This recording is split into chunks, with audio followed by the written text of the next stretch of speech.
Thank you. So I just, whatever it was. Yes, no, We can all help whose constituent we are. appreciate you. Oh, In so many ways. thank you. Yes, right.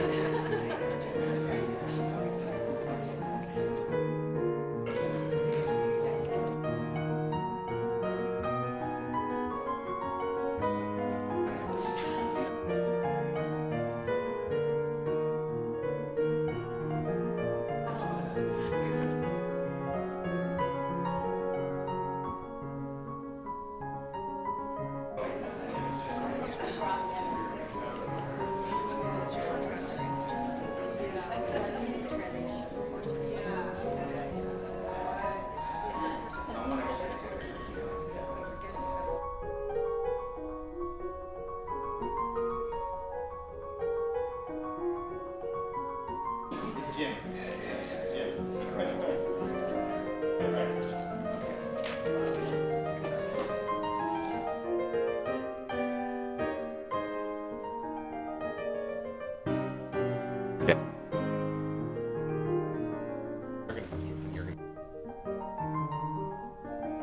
All right, good morning. Whoa. Okay, good morning. Welcome to the Strategic Growth Council meeting for April.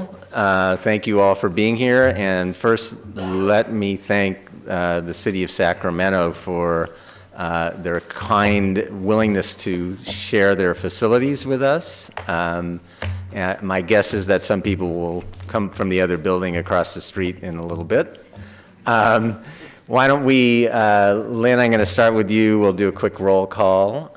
Why don't we go ahead and introduce yourself, and we'll go around the table here. Good morning, Lynn. Is this? Oh, thank you. Good morning, Lynn Von Koch-Liebert on behalf of Secretary Podesta. Michael Flatt, I'm a community representative appointed by Speaker Rendon. Kate White, California State Transportation Agency, representing Secretary Brian Annis. Matt Rodriguez, the Secretary for Environmental Protection. Bob Fisher, public member. Ken Alex, Director of Office of Planning and Research.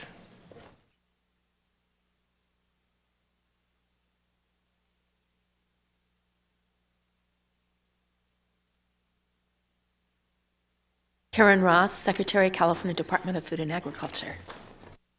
Manuel Pastor, public member, and the person with a PhD who couldn't figure out how to turn the mic on until I found the little button. So thank you very much for helping me, my colleagues.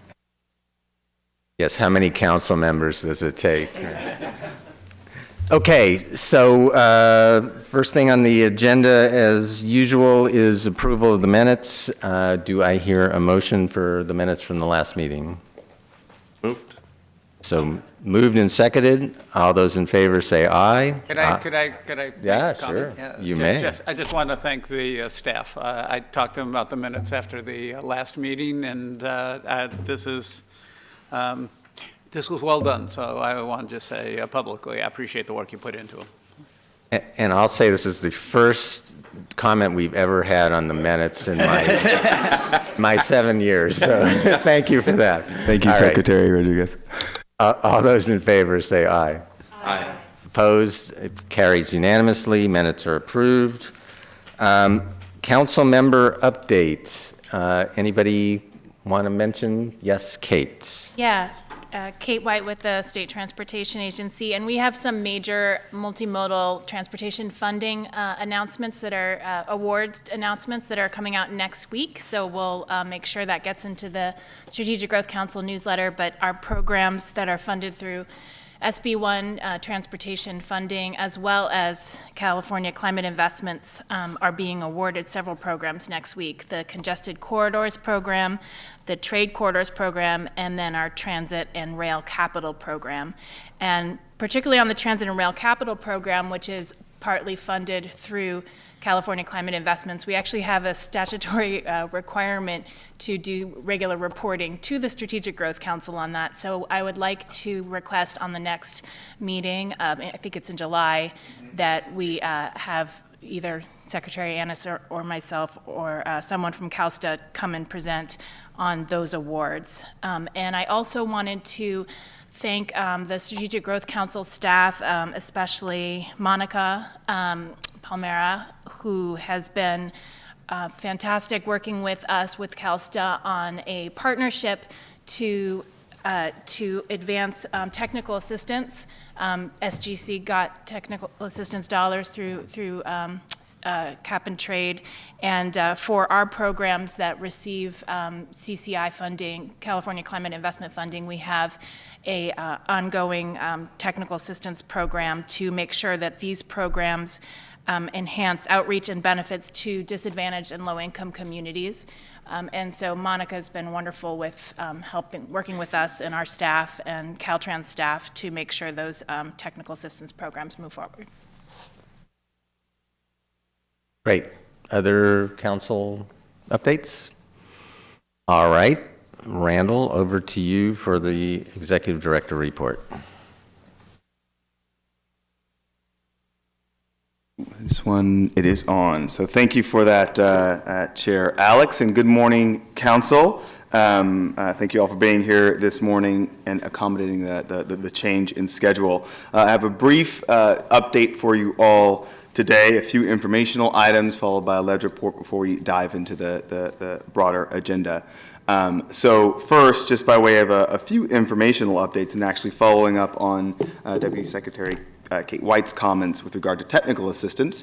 We've had a pretty active past couple of months for technical assistance. On March 12th, we actually had a summit on community engagement and outreach down in Riverside with the Air Resources Board and all of our agency and departmental partners with regard to CCI programs. Very successful, almost 300 attendees, both in terms of the input that we received on our engagement and outreach practices, and kind of looking forward to building a set of best practices in this next year. I also wanted to mention with regard to our California Climate Investments Technical Assistance that we'll be doing deep dives, again following on from the technical assistance across programs and looking to do so a little bit more holistically, but in the cities of Inglewood, Bakersfield, and in the wildfire-affected area of Santa Rosa. So looking forward to that here this spring. With Health in All Policies, we continue to do work on our Government Alliance on Race and Equity Initiative. In May, we'll be undertaking results accountability training, as well as adaptive leadership training. And again, I think this work really couldn't come at a more opportune time, given some of the conversations in the state and nationally. Also with Parks and Healthy Tree Canopy, our staff on Health and All Policies are in the process of assisting local and state departments, including in the city of Los Angeles, as we look to roll out additional investments, and of course the hopeful ballot initiative with regard to parks. And want to thank again all of your state agencies and departments who continue to take part in the GARE effort. So, climate change research program. Wanted to share a set of announcements with regard to what we've received. We've reached the deadline for our proposals, received 69 proposals from across the state, requesting over $87 million. The average funding request is approximately $1.2 million, and we'll be making award recommendations in July. So you can see the breakdown there across CSU's national labs, the private universities and UCs, as well as project grants and partnership grants. And here over the next month, we'll be going pretty aggressively, as it were, into a process of review and assessment, again, with our agency partners and external advisory committee. Urban footprint, actually a very exciting announcement to share here. Last month, the sort of founders of Urban Footprint, CalThorpe Analytics, who we've been working with closely for some time, as you all know, announced a partnership with the state of California and the venture firm Social Capital to launch Urban Footprint 2.0. And this version will be free of charge to over 500 cities, counties, and regional agencies in California.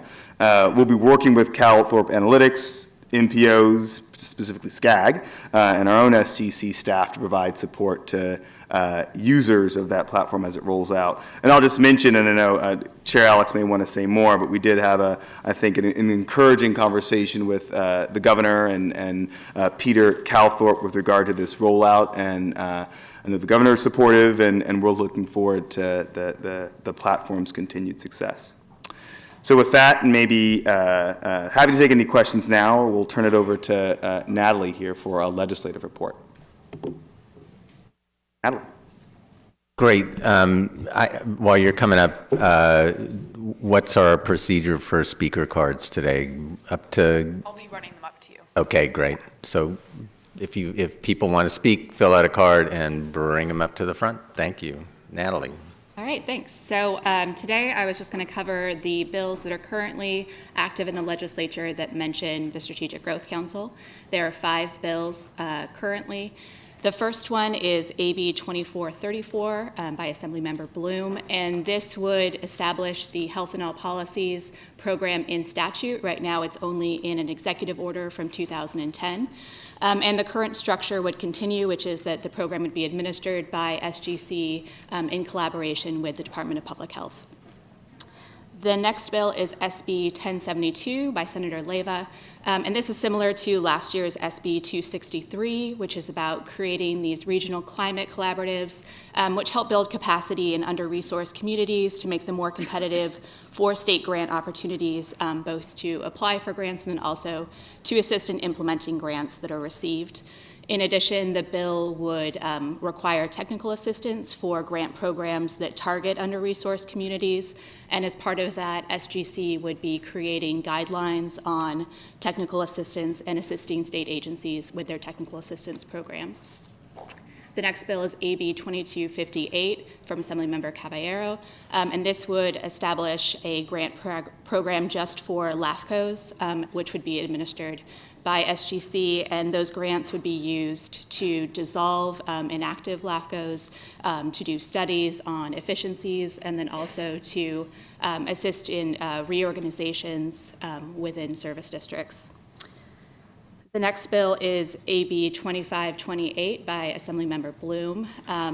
So this bill does many things, but one of the things it would allow is it would authorize SGC and the Ocean Protection Council to conduct biannual joint meetings to discuss the state's climate adaptation efforts and to receive updates on implementation of those efforts.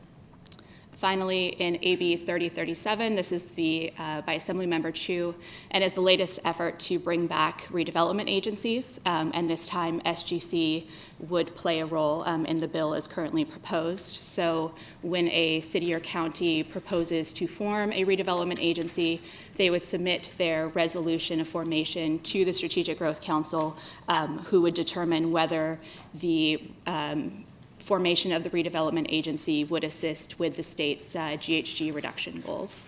And then once SGC made its determination, it would send that to the Department of Finance, who would also be determining whether the redevelopment agency could be approved. Yeah.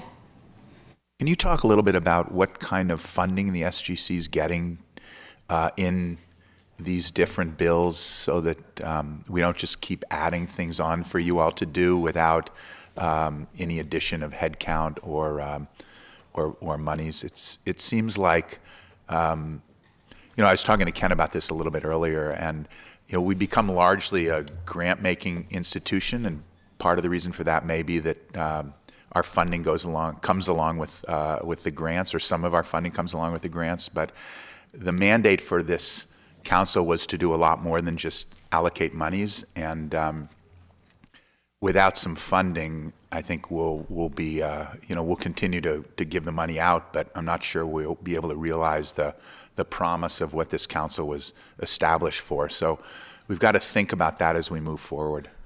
I'm curious in the bills here whether how funding is viewed. Yeah, certainly we're still determining what the fiscal impact would be of these bills. I don't think any of them, as currently drafted, include a provision that sets aside a certain amount of funding for the Strategic Growth Council, but we will certainly draft fiscal impact statements and try to determine if we need money set aside in the budget in order to implement any of them.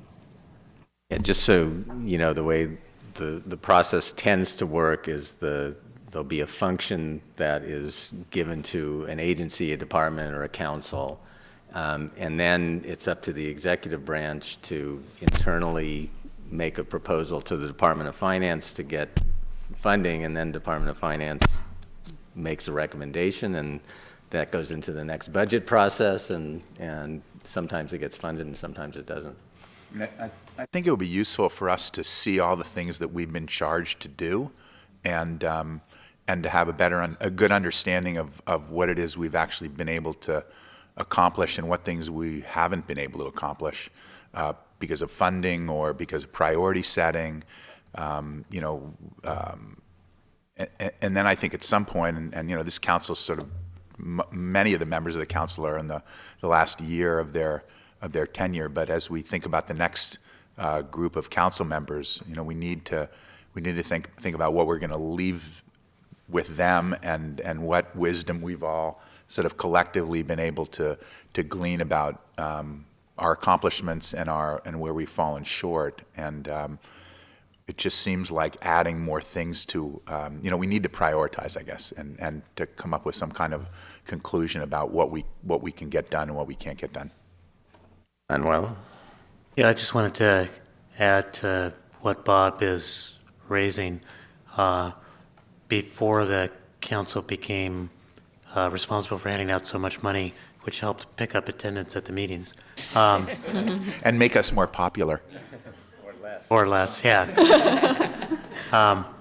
The responsibility around the sustainable community strategies, I think that's actually going to come back, because in the wake of the collapse of SB 827, but a desire to try to figure out a way to do more compact development that respects community control, the bottoms-up process that was the sustainable community strategies may kind of get some new life. So that's something that may come along as well, and that would be an additional responsibility. Okay, other comments, questions?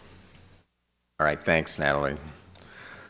All right, next item on the agenda is the Outsmart Disaster Campaign, and Lynn, over to you. Thank you. And are you doing this? Sure, that would be easier, I think.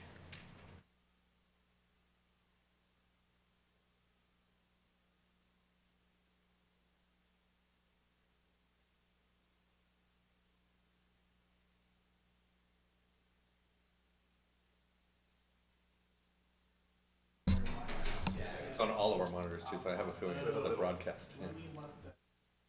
Yeah. We'll follow up with tech. Thanks. Thank you for the time today to be able to give an overview of this campaign that we have just launched. I think it's pertinent, timely, and quite exciting. So first, I'm going to just give you a little bit of background. So the United States Geological Survey has been working on modeling a hypothetical 7.0 megaquake with an epicenter in Oakland.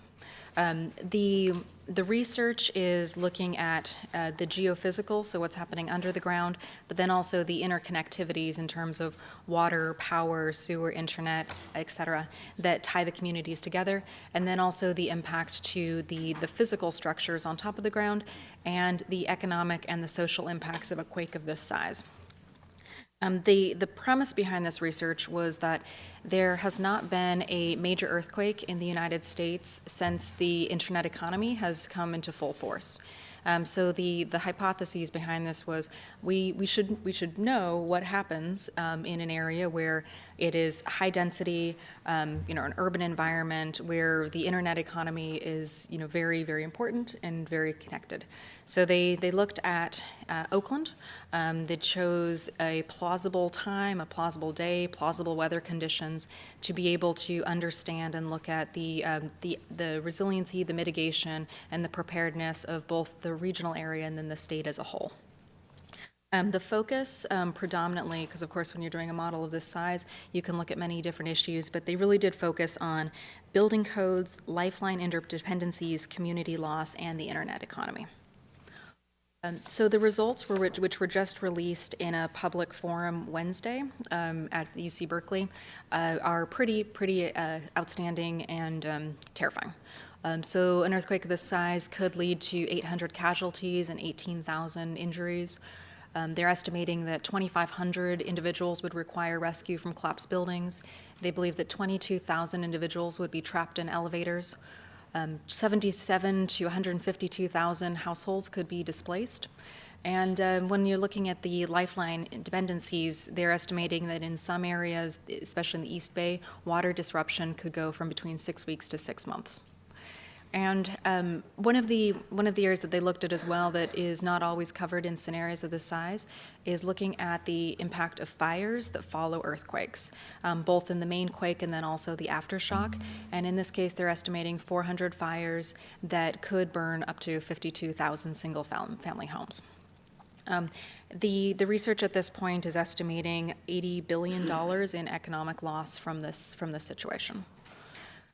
The results that you're seeing here are the results of Volume 1 and Volume 2, and there will be a third volume that will be released in October, and that will look at the social science consequences. So it'll look specifically at the communities at risk, so very specifically along the fault lines, how will different communities of different economic and social classes be affected, the direct impact of the internet economy, both in terms of business disruptions and state revenue, environmental health, and then broadly business disruptions that are impacted both by the impact of the lifelines and then also the individuals who choose to leave the area, are unable to work, et cetera. So when our agency, which oversees the Seismic Safety Commission, learned that this work was going on, we started immediately thinking about so what do we do about this? If we know that this is the risk and that this is the common framework that the state needs to face, what can we do to be able to, continue a number of great efforts that have been ongoing to further mitigate the risk and be able to make the state all the more resilient? And with that, the Seismic Safety Commission is launched on Wednesday, the Outsmart Disaster Campaign. The campaign's main goals are to improve communications by means of increasing the coordination between and collaboration between earthquake science and the real-world applications that it can inform. Second, to understand risk and to inform actions that can be taken, and then also to build capacity and respond and recoverability. So the campaign strategy, we have built a website called outsmartdisaster.com, and it will be the hub for all of this information and a shared workspace. We'll start by promoting the findings of the research, really sharing and distilling down a quite voluminous quantity of work into information that can be easily digestible, understood, and applicable to individuals, businesses, local governments, et cetera. We'll also be promoting the work of organizations that are already working on mitigation and resiliency. There has been a tremendous amount of investment at the local government level through utility companies within the private sector, et cetera, to already tackle some of the issues that we know we face with earthquakes and other natural disasters. And so this campaign really seeks to shed light on what has been done, particularly since 1989, to make the state, and specifically this region to start, all that more resilient. It will also serve as a launch pad for information, resources, and action, particularly by providing curated toolkits to companies to help them with their own resiliency efforts. And through the partnership which has been formed to both create this campaign and to run this campaign, we will be asking those partners to amplify the message. So essentially taking the toolkits, the information, the science, and pushing them out to their constituents, their customers, et cetera. And finally, the campaign is going to develop calls to action so that we can take the science and use it to drive real-world response. The partnership, you can see, is quite diverse. The Seismic Safety Commission, the California Seismic Safety Commission, will be the lead on the Outsmart Disaster campaign, working closely with our agency, the Business Consumer Services and Housing Agency. The United States Geological Survey, of course, will be a prime partner. We've brought on a public relations and marketing firm who will be operating the campaign on our behalf. And we've partnered with a 501c3, the joint venture Silicon Valley, which will be the funding administrator for this project. And then, of course, there are, at this point, over 65 partners that have signed on to participate in this campaign. So those are either private businesses, local governments, other sister agencies and departments who all either have provided input into this research or who have signed up to be part of our calls to action or our dissemination network. The campaign is going to run in 3 phases. So the first phase is already complete. That was the strategy and design. The second phase we just launched on Wednesday, and it's really focusing on the Bay Area. This is to both take advantage of the very specific haywired research and to also, as this campaign gets up and running, to be able to have a very targeted message, to be able to make sure that advertising dollars, efforts to bring businesses into this partnership are very targeted and structured. Then sorry, there's a mistake there, I should say October 2018, to coincide with the Great Shakeout, this campaign will be launched statewide. The first call to action has been made, and it's called the Resilient Business Challenge. This is a building block approach that invites California businesses new to resiliency investments to step in and well-practiced companies to step up to assist their communities and foster innovation. This will be all administered through the outsmartdisaster.com website, and there will be both the process that companies go through to become resilient champions will be online, as will a registry of all the businesses will be made available so that we can promote through this campaign those that have taken the time and used the resources to go through this process. The campaign will be administered by the California Seismic Safety Commission, and it looks like this. There are four steps in this process. You can either start at step 1 or step 2, depending on your company's level of resiliency. So for small companies or those that are new, they'll go through the and be named a resilient business. The next step is still internal. It's the business leader, and that's taking existing efforts and amplifying them. And then the third step is once you have secured your own and taken care of your own company, then it's really focusing on community and what can you do to help those around you, those in your supply network, et cetera, also be able to increase their own resiliency and preparedness. And then the fourth is really recognizing companies that have thought-leading, innovative business practices around resiliency that they've put into action, and those will be titled State Leaders. Just to give you a little bit of information about how this will be funded, the first phase, the strategy and design, was funded by the Seismic Safety Commission itself, and the second phase is through sponsorship funding. So sponsors are donating to the joint venture of Silicon Valley, who is then administering this on behalf of the overall campaign.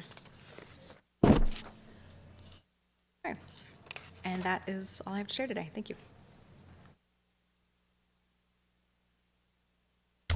Okay, thank you, Lynn. Questions, comments?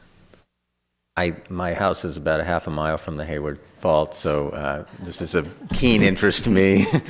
And it is very true that, since the earthquake in 1989, that there's a fair amount of complacency. So hugely important. And I was reading that the Hayward Fault tends to have a major quake about every 150 to 180 years, and it's been 150 since the last major quake. So lots of fun. Okay. And Chair, if I may just make one comment here for the record. I know Secretary Laird expresses his regrets for not being able to be here, but earlier in his career in Santa Cruz, he played a relatively major role in the earthquake response there, again, back in '89, and during our briefing spent some time talking about the importance of preparedness and discovering ways in which they weren't prepared, and how an effort like the one that you're undertaking is so critical moving forward. So wanted to express that again for the record, and then on behalf of Secretary Laird, he did mention if there's any help that the Resources Agency could do, he would be happy to join the effort. And I'm sure if Deputy Secretary Alvis may have more to say, but I didn't want to pass that along. I'm still learning my mic. Yeah, no, it was a really interesting briefing, and former mayor of Santa Cruz with the epicenter that was right there at Loma Prieta and the Santa Cruz Mountain shared a lot of interesting stories, and definitely had everyone trumped with the where were you when stories. So he also did a knock on wood that, he wouldn't be perhaps Secretary for Resources if the next one hits, but he certainly has a lot of very wonderful experience to share. Okay. Thank you for that. Let's move to item 7, which is the SALC program, Sustainable Agricultural Lands Conservation. And let's hear about the new guidelines.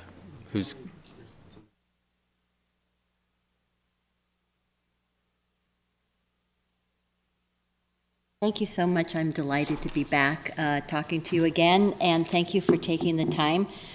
So we just wanted to briefly give you some information about SALC and the new guidelines. This is the 4th round of SALC. I am delighted to be here talking to you about it. So just to review the impact of the program to date, you guys have awarded $76 million. We've permanently protected over 21,000 acres, and we have 60,000 acres of easements in process.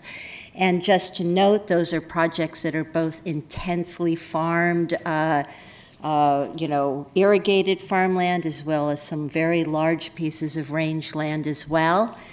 So we are here to ask you to approve the 2017-18 Sustainable Agricultural Land Conservation Program final guidelines, and pending your approval, we will, the Department of Conservation will go out and solicit projects for the next round of funding, and it's a competitive grant process. So just a quick review, the SALC program is intended to reduce greenhouse gas emissions that are associated with the conversion of agricultural land to urban and rural ranchette uses. And the program is complementary to the Affordable Housing and Sustainable Communities program. In fact, the SALC program gets 10% of the 20% of the greenhouse gas reduction fund monies that are allocated to the Affordable Housing and Sustainable Communities program.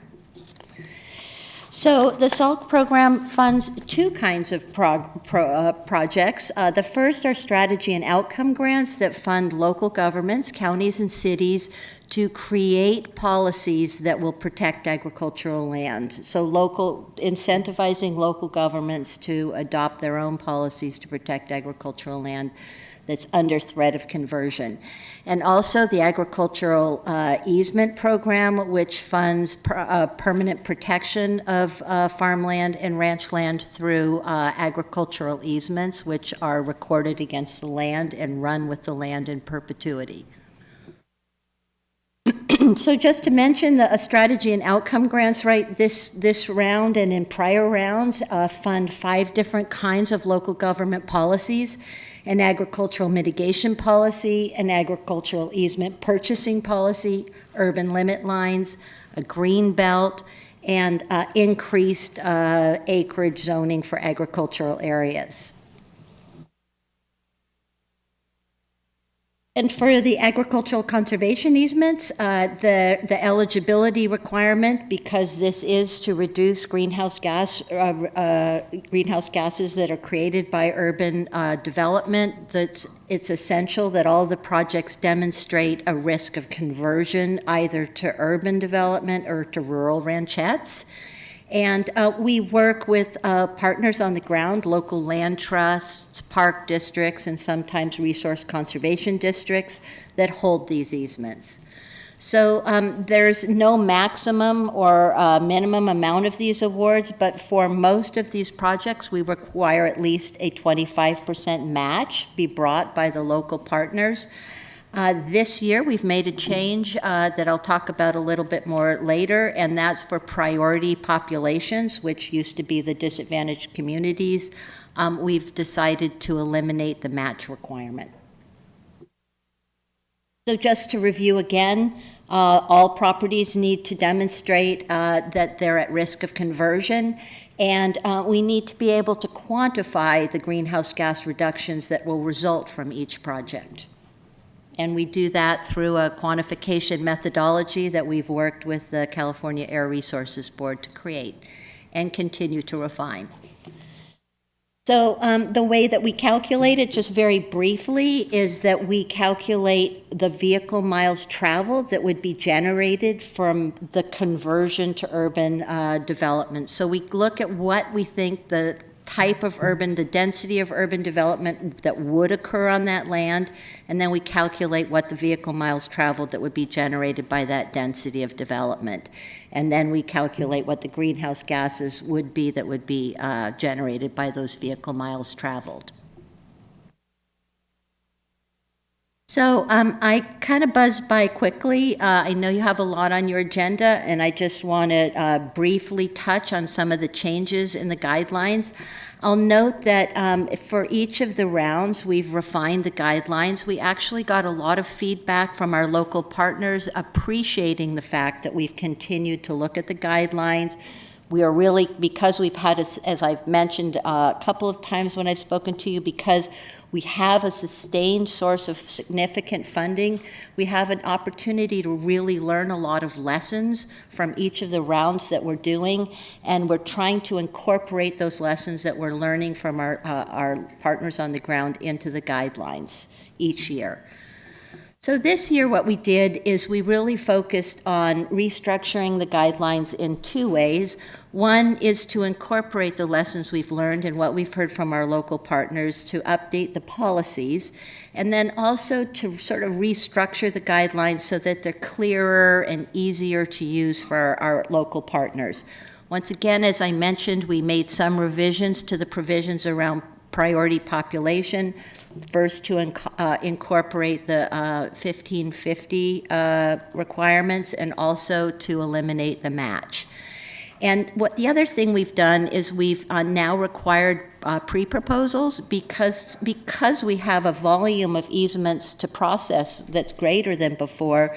We've determined that we really need to see these projects come in ready. And what we found last year is the projects where we got pre-proposals and we were able to really offer technical assistance to our land trust partners, those projects came in much more ready. Their title issues had been resolved, their access issues. So we decided that that was an important strategy for us. We also developed a point system for our selection criteria, which we hadn't done before, and we made some revisions to our selection criteria, once again, based on the lessons we've learned in the last 3 years. An important and I think really positive change to the strategy and outcome grants is this year, working with CARB, we were able to come to an agreement that we could go forward with these strategy and outcome grants that result in basically the development of local policies in a manner that allowed us to reimburse the grantees, the cities and counties, on a quarterly basis. Before, we had to wait until the policy was adopted before we could reimburse them, and we found that that was a very significant impediment for local governments to apply for these programs. Last year we had 2 applications, the year before 1 application. I am a very strong believer that agricultural protection has to be a combination of permanent protection and local government land use decision-making. So I'm hoping that we'll see a lot more applications for strategy and outcome. I'll note that in doing these, revising these guidelines this year, we had a public process. We had, just ask my colleague for this information. We had 2 public hearings. We had over 50 comments. We had a public hearing both in Northern California and another one in Southern California in Riverside. And the Southern California one in particular, we really pressed the strategy and outcome grants, really tried to do outreach on those strategy and outcome grants this year. So for the easements, we made a couple of changes we wanted to let you know about.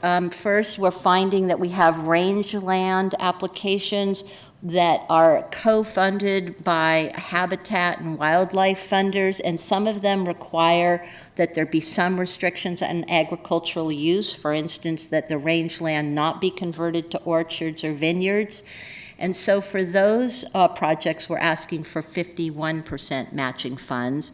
And that's in part because we can see historically that we have over 50% matching funds for those projects where there are restrictions on agricultural use. We also want to really make sure, in addition to raising our own capacity, that we're working with our land trusts to raise their capacity. So we're asking our land trust capacities to land trusts to have agreed to adopt the Land Trust and Alliance standards and practices, which means we're working with land trusts that are operating on a certain level of professionalism that's been approved by the Land Trust Alliance, which is a national organization.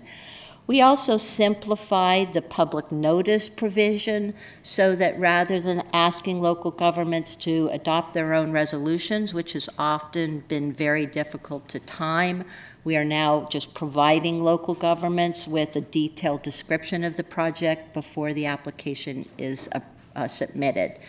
Finally, we want to be very sensitive to the fact that California does have a housing crisis, and so we have revised the guidelines to allow not only single-family residents on the property, but also second dwelling units and farm worker housing. We've heard from our land trust partners that that was important. I think I also want to emphasize again that we eliminated the match requirement for the priority populations. We're hoping that that will also increase our applications from Southern California and from the Central Valley.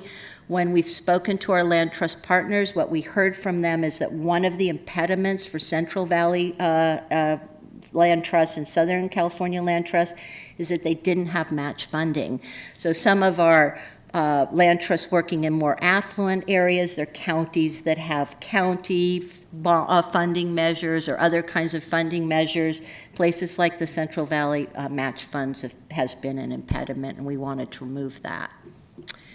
So we are asking you to approve this set of guidelines, and once the guidelines have been approved and the expenditure record has been posted, and I understand it already has been, pending your approval, we'll go ahead and notice the process and get it going.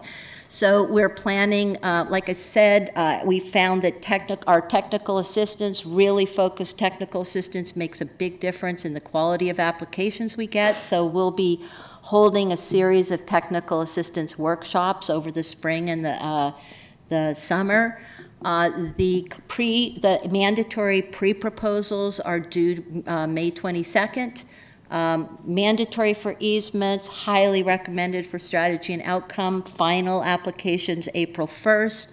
After April 1st, our awesome SALT team goes and looks at every single application property and prepares recommendations for you, and we hope we'll bring recommendations for awards to you in December. August 1st, by the way. Oh, August 1st. Thank you.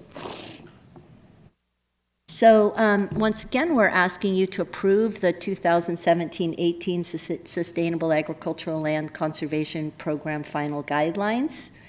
And I'd be happy to entertain any questions. Great, thank you. Questions from the council? Very clear. Thank you very much. Thank you. All right, I would entertain a motion on the staff recommendation at this point. So moved. Do I hear a second? I'll second. All right, we have a motion and a second. I have some public comment on this item, so let's go to that. Starting with Elena Ortiz, followed by Malance Cottrell. Hi, I think I'm a little short for this, but Elena Ortiz on behalf of Peninsula Open Space Trust and Santa Clara Valley Open Space Authority. We were one of the several organizations that submitted a letter to the Department of Conservation in support of the program and to also offer some comments on the latest guidelines. So I'd just like to share a couple of those. Regarding strategy and outcome grants, we recommend that the eligible recipients for these grants be expanded to include open space districts and other special districts that can adopt programs like easement purchase programs. Secondly, regarding the conservation easements program, we find some of the draft selection criteria to be duplicative, so we just suggest some clarification and simplifying. And then finally, regarding the terra firma insurance requirement, we would like the insurance language to allow land trusts that have the capacity to enforce and defend conservation easements in terra firma to opt out of it, and we would like it clarified that non-land trust applicants do not have to have terra firma insurance. And that is all. Thank you. Okay, thank you.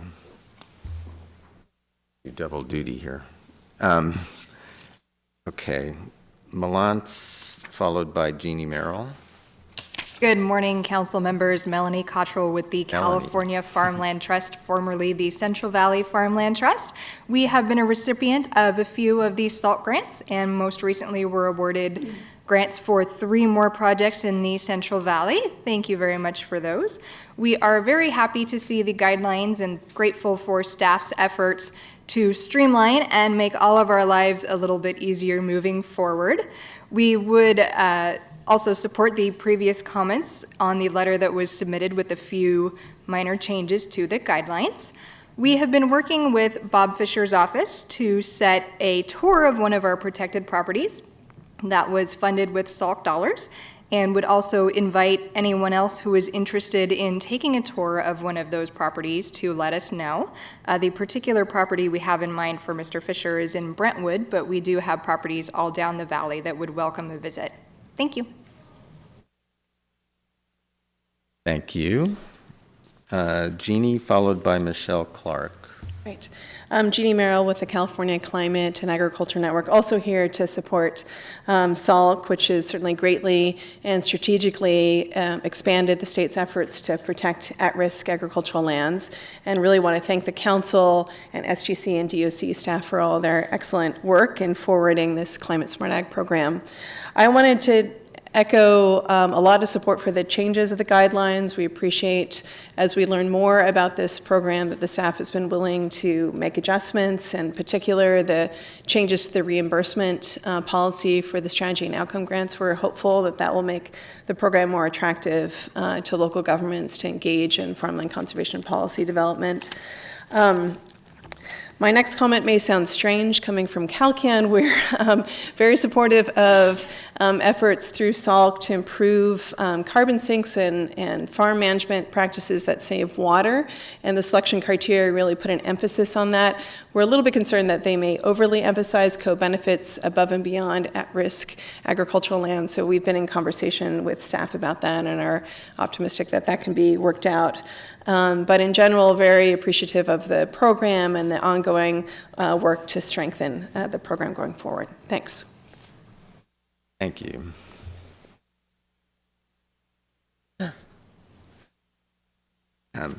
Let's see, Michelle Clark, followed by Sarah Schremer.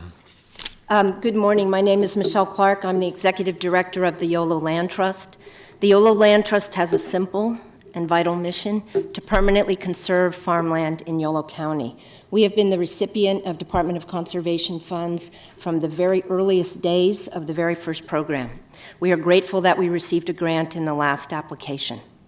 Yolo County has been a leader for decades in the conservation of farmland.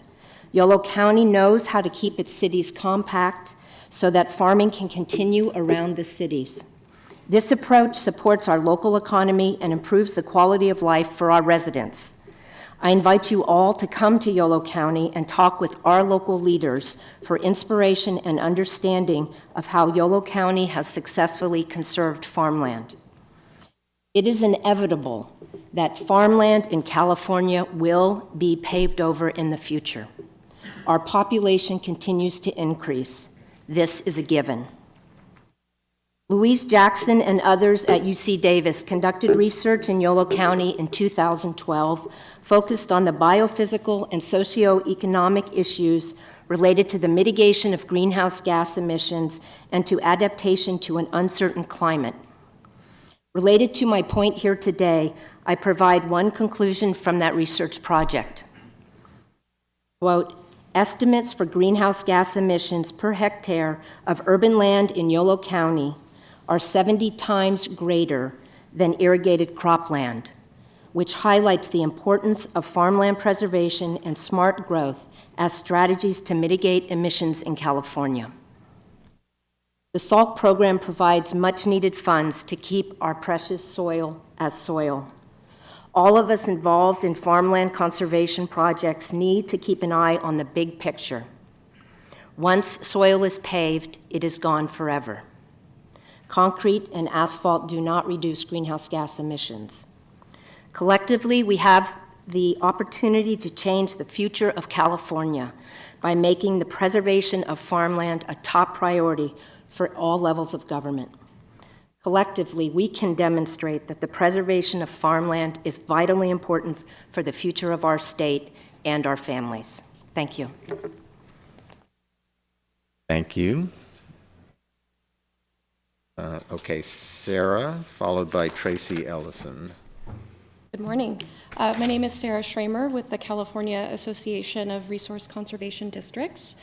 First, I want to say that we sincerely appreciate the Strategic Growth Council and the Department of Conservation's whole systems perspective and approach to protecting agricultural lands.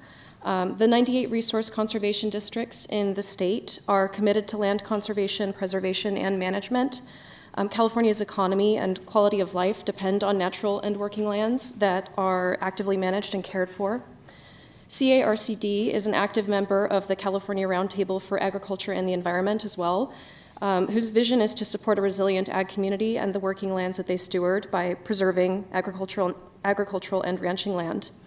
And because RCDs understand the importance of having a vibrant landscape, which includes preserving and managing ag lands using practices that are ecologically viable, we are here to support the SALT program. This program is a critical piece of the conservation landscape in California and builds resilience to the ever-growing pressures of urbanization and climate change. Thank you. Thank you. Tracy.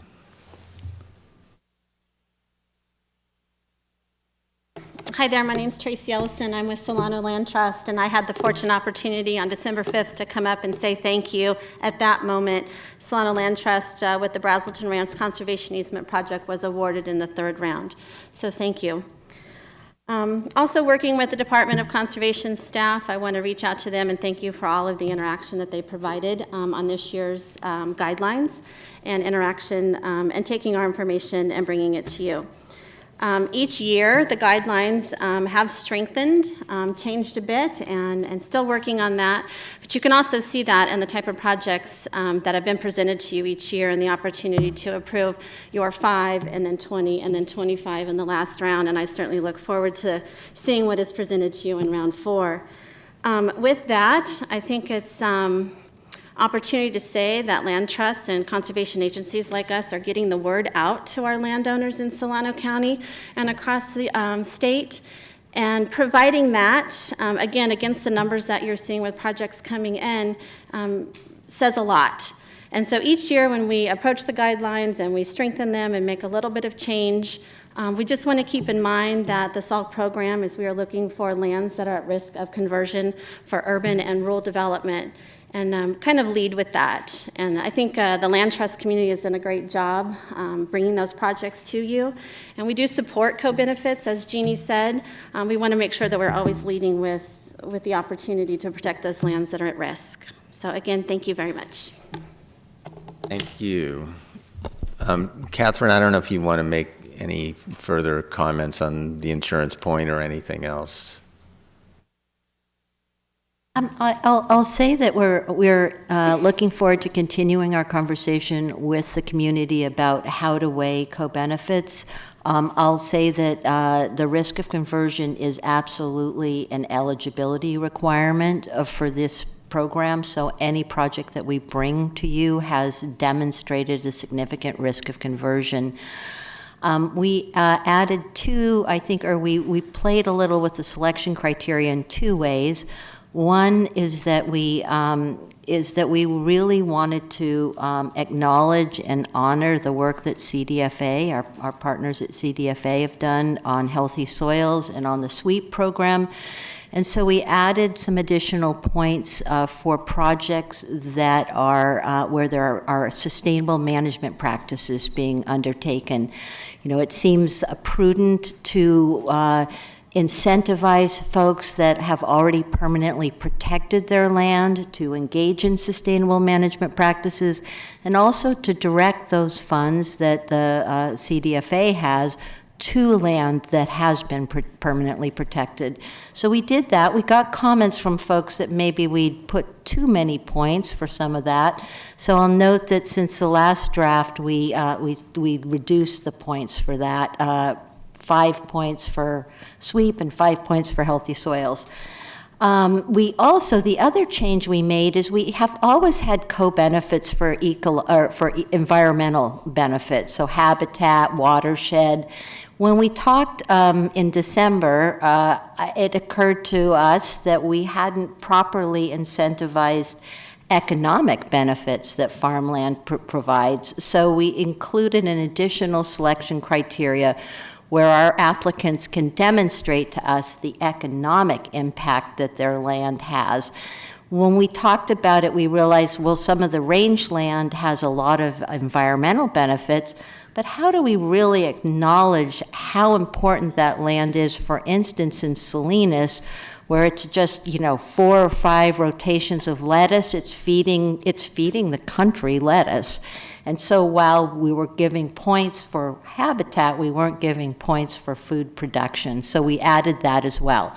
Now, like I said, we'll continue to work with you and with the applicants so that we get the right mix of projects, and so that we can acknowledge the benefit that a whole different spectrum, there's a wide spectrum of agricultural uses, and we want to be able to incentivize projects across that spectrum.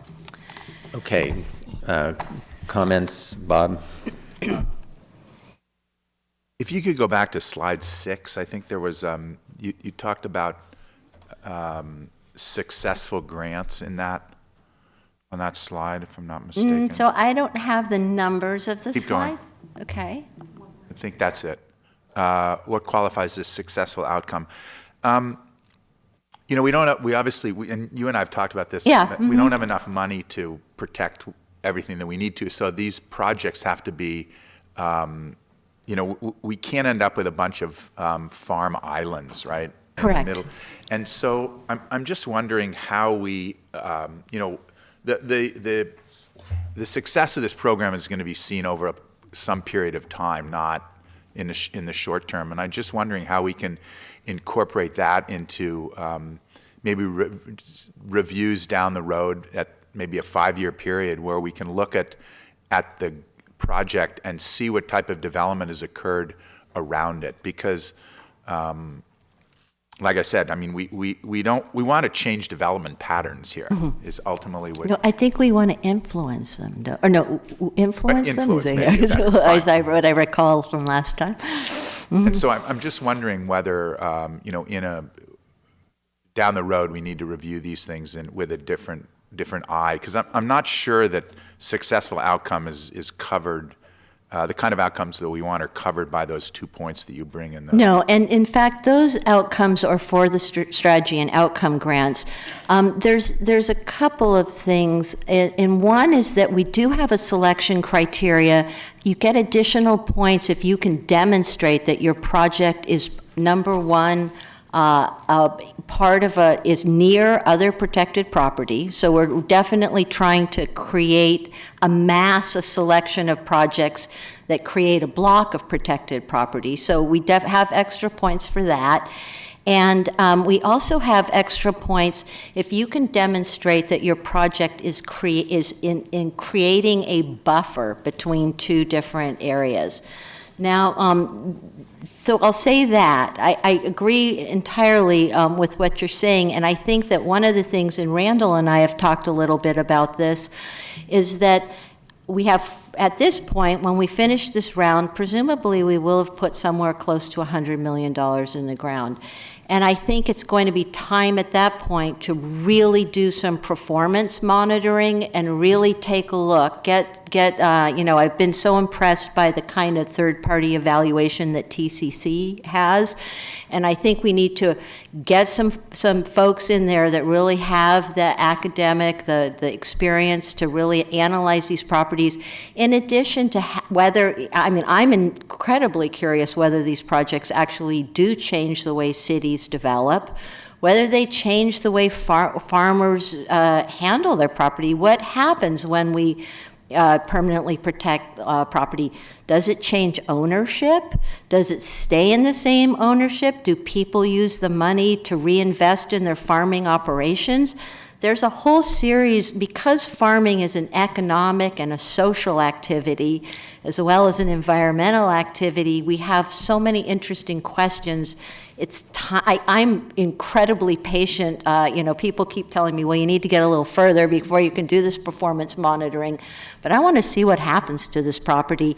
And in particular, just one last quick thing is, where I worked in Brentwood, which is right on the eastern edge of the Bay Area, we found some really interesting things, like a lot of the property was held by absentee landowners. Second, we put an easement on that property and brought the value down to ag values. Local farmers went and purchased it, and they'd been leasing and farming it on an annual basis. But when you're leasing something on an annual basis, you're not going to invest in that land, you're not going to invest in that soil. So what we saw, put an easement on, local farmer bought it, and they put in higher value permanent crops, orchards, vineyards, that kind of thing.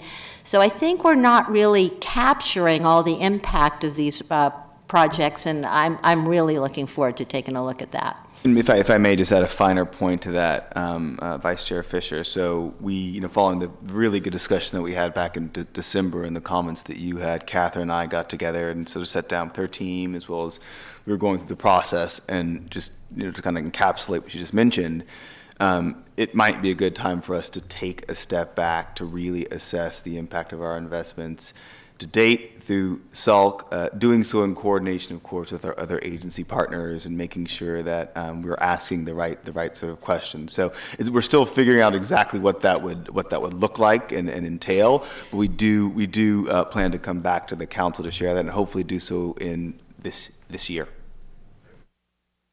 Oh, I'll say that what I meant to say earlier, too, is that we're very, very grateful for the interagency team. There's I believe most of the agencies represented in the council send folks to work with us on these policy issues. It's been very helpful. And your comments in December were also very helpful as we thought through this. So I look forward to continuing the conversation. Okay. Matt.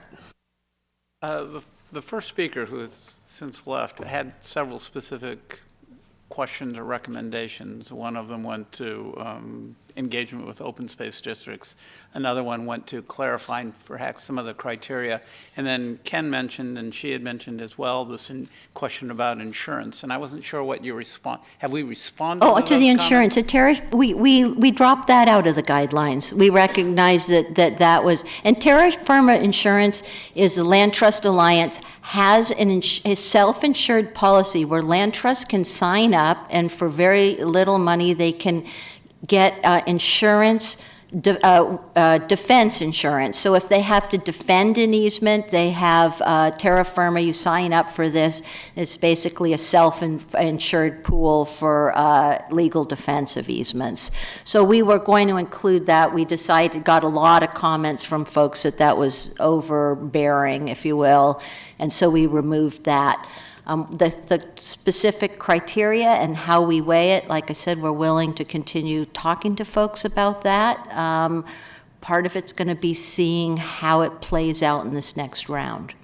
And the open space district issue, have you? I'm in full support of having having the open space districts included in the strategy and outcome grants. Oh, they are included. They are not, I don't believe they are now. Is that correct? They're not now. We could certainly, at the direction of council, add that.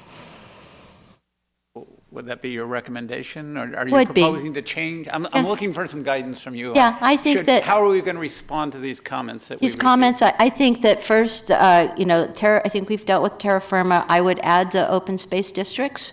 Sonoma Open Space and Ag District has been a powerful partner, as has the Santa Clara Open Space District. I would recommend leaving the selection criteria as it is this year and continuing to look at how it moves the applications, what the applications that we get are. Like I said, we have responded by reducing the number of points for the management practices, so we weren't weighting it too heavily.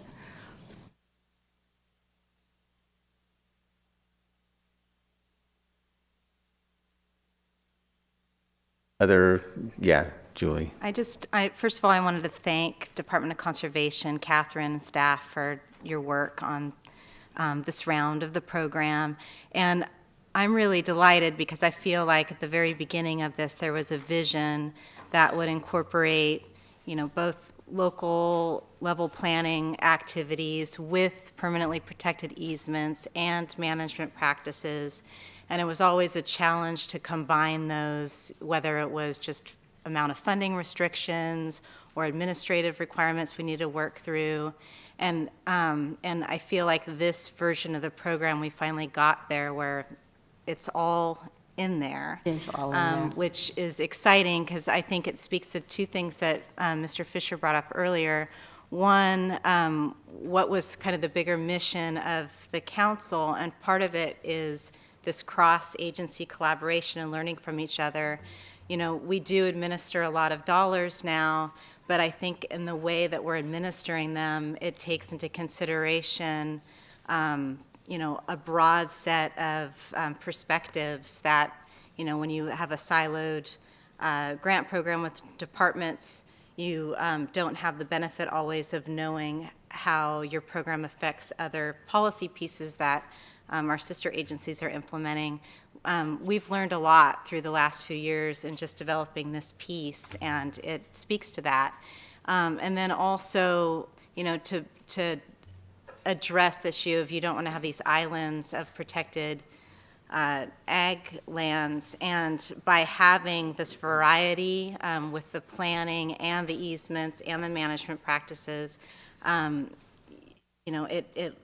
it spreads it out in such a way that I think it improves our odds that we're actually making the changes that we want to see. So thank you very much. Not to override this horse, but I do want to compliment everyone that's been engaged in this. And just to play on this about not looking at this farmland in a silo, this is about integrated landscape, working landscape management. And we were reminded in a very harsh way last year with our fires, which have huge climate consequences, of what that farmland and ranch land, just doing vegetative management, was doing. And as we improve our understanding of sequestration as well as how to do a better integrated landscape management role, the role of forestry where housing is sited. I saw a fascinating presentation by Cooperative Extension 2 weeks ago about where housing is in the midst of wildlands, and thinking about this in the most holistic way is going to be critical for the future of California. If we really want to be serious about what that scenario is, we have to be very mindful about the wildfire piece of this and the role of farmland in that, and really ensuring that we are connecting all the dots and not getting, this is a climate change program. Yeah, I'll mention two things. Very quickly, please. Yeah, I will. Two, very quickly. One, that having the sustained source of funding has allowed us to assemble projects. So for instance, in East Lake Berryessa area, I think we've had 3 phases of projects that have resulted in about 12,000 acres. And I could not agree more that we need a very integrated look, not only at wildfires, but also on the new sustainable groundwater management rules. So we have a lot of very interesting work to do ahead of us. Okay. Thank you. Other comments? We have a motion and a second, so all in favor say aye. Aye. Opposed? Just a second. I wanted to know whether we are amending the proposed guideline to include open space districts, or are we just going ahead with the proposal as is? So we're going ahead with the proposal as is. I think we're going to look at those areas for the year moving forward after we get the sort of go through this next round. Okay. So Okay. thank you for that question. Yeah, Sorry thank for the you. confusion. Okay, so one more time. All in favor say aye. Aye. Aye. Opposed? Carries unanimously. Staff recommendation is adopted. Next item is integrated regional conservation and development, regional conservation assessments. Denny, all you. Good morning. Thank you for the opportunity to present, Chairman Alex and the rest of the council. I am very pleased. Can we get back to the first slide? To start at the first slide. To share an update on the work that we've done. Let me make sure that we get back to where we want to go. There we go. Thank you. On regional conservation assessments and the information that we're making available to inform conservation development planning. One of the themes that I've even heard so far today quite often, is the need to have a lot of good information and to integrate information, not to have different silos of information that relate to very specific objectives, but to have the ability to integrate and use this information in relationship to one another, and I think that we'll see that here.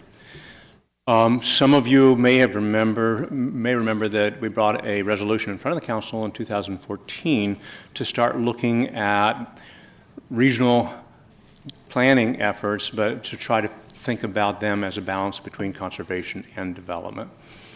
Because a lot of people had looked backwards and said the development process is sort of running the show in terms of making a lot of decisions of land use, and conservation is sort of a second poor cousin, and it would be much more advantageous if we actually had a concept of what the regional conservation priorities were, and they could be used to guide development so we could avoid and minimize impact as much as possible. And when there was unavoidable impacts, we actually knew what the priority conservation activities were, and so we could direct any mitigation resources to make sure that those most important things were accomplished. So there's been a team that has really been working on, if we were to come together and create this template for regional conservation priorities, how would we do it? And what kind of technology would be needed to support this, and so everybody could have access to this, whether you're a local planner or a developer or a conservation district. And so we put together an interagency team that's been working together for quite a while to come up with standards, and I just want to give you an update on what we've learned and where we're going. The Wildlife Conservation Board generously provided a grant to move this forward and allow it to be demonstrated in a couple different ecoregions. One of the ecoregions is the Mojave. We chose that because there's been a lot of information generated there, so we didn't need to create information, but basically to use the information to demonstrate what it could tell us. The other is the Modoc Plateau, which is on the other end of the spectrum. There's not a lot of information, so what can we say across the board if we're to do an ecoregional analysis? So the activities within the Wildlife Conservation Board project that SGC is coordinating is to complete regional conservation assessments in 2 demonstration ecoregions, and through them developing biodiversity and conservation value data sets that can inform all planning decisions. We're also integrating a lot of additional information that we've talked about here, farmlands, water, carbon sequestration, so that you have a series of contextual regional planning data sets, so you're not just making decisions relative to conservation, but if you have a number of opportunities and options relative to conservation, you can see them in the context of other co-benefits that could be achieved. We're developing a technology platform to carry all of this information and to support the development of regional conservation assessments, as well as making sure that everybody can have access to the data and analyze this in ways that make sense for them. And then finally, we're developing specific tools for the Wildlife Conservation Board to help them identify the projects that are important, evaluate proposals, and to report on those. I apologize for a little bit of nerdiness here, but just a quick concept of conservation, how we're coming up with conservation value on a regional basis. There's a standardized process that's been put forth to identify what are the conservation targets we're interested in. There's species, there's ecosystems, there's special habitats. Each of those is provided a conservation rank and a distribution map of where they're known to occur or where they're expected to occur. All of these go into a model, and out of that model comes a statistically normalized representation of conservation value. The kinds of secondary conservation planning factors that we're bringing into the system include a number of what we call opportunity layers, where there are known corridors and important places for connectivity, where there's protected areas, what's the public-private land ownership map look like, where is the landscapes intact at this point in time, where are priority conservation sites that have been identified through other programs, and designated conservation lands and the like. The threat layers that need to be accounted for have to do with climate change vulnerability and sensitivity, probability of development, fragmentation, and invasive species. So again, we're bringing the best data sets associated with that. And then a real desire to include the best data sets on ecosystem service co-benefits of water, carbon, and agriculture to make sure that all of this information is in a common platform. So speaking of a common platform, I apologize for not having internet access today, because if I could show this tool live, it's more interesting, and at least for me. But I've captured some screenshots to walk you through the process. And I'd be happy to demonstrate this to any of you collectively or individually. So the tool starts with an overview, description, and identification of its purpose in the ecoregions. One would then select an ecoregion, and in this case it's the Mojave, and there will be some overview comments relative to ownership pattern, how large it is, what the species composition and the ecosystem composition is there. So a large overview of that in terms of what data went into the system. And then you really jump into the data itself to allow people to use it in such a way to inform their planning decisions. One of the lessons that our team learned very quickly is that one product does not meet all needs. And so when we're sitting down with the broader conservation community, they've all generated a significant amount of data. And when there is a process that engages conservation issues, they would like to see their data on the table. And oftentimes they don't see that. So we have one data set that's any conservation information and interests that have been documented over time and are well accepted. And this is a real map of all of those values on a 1 kilometer grid cell across the Mojave. Then when you go talk to either the development agencies or the regulatory agencies, they will say, well, that's a really good context, but we have legal responsibilities. And we just really need to know where our legal responsibilities are. Either if you're Caltrans and you're putting in a road, to know what your responsibilities are to mitigate damages or where you should put in a road. or the regulatory agency to account for those also. So we just have different filters on the data, and this filter will just show those places where there are legally protected species and wetlands that must be accounted for with any development. And a third canned product that's coming out of each of the ecoregions is for people that have more of a scientific conservation interest, to look at just those things that have gone through a rigorous scientific process to come up with a conservation value. In addition, we're providing the opportunity, since we have all these data layers, to say you can choose anything you want. So if you are the Wildlife Conservation Board, and if you have a bond to protect mule deer and mountain lions, in the ponderosa pine woodlands, you can uncheck everything else and just check on those, and the conservation values of those things that you check will be there, and all further analyses, will be based on your starting point relative to that. And in addition, I just want to mention, under the programs, we also, for the Wildlife Conservation Board, will be looking at their programs and creating a subset of information that would help them go into their programs, so they can just click on those and then implement their programs directly. We have similar information for the Modoc Plateau. This is the conservation value of all conservation values. And this is a map of the scientifically defined conservation values. It's interesting how much these things can vary, but it's important to be able to have that context. The tool also will give the users, and we're looking at making this broadly available for all users, to explore. So if someone sees, in this case, it's the Mojave River, and it has a lot of conservation value, and one wants to know what's there, they can click on any pixel on the map and get a screen representation of what's in that particular pixel. And the other functionality that's being built in the tool is allowing people to bring in their own sites of interest.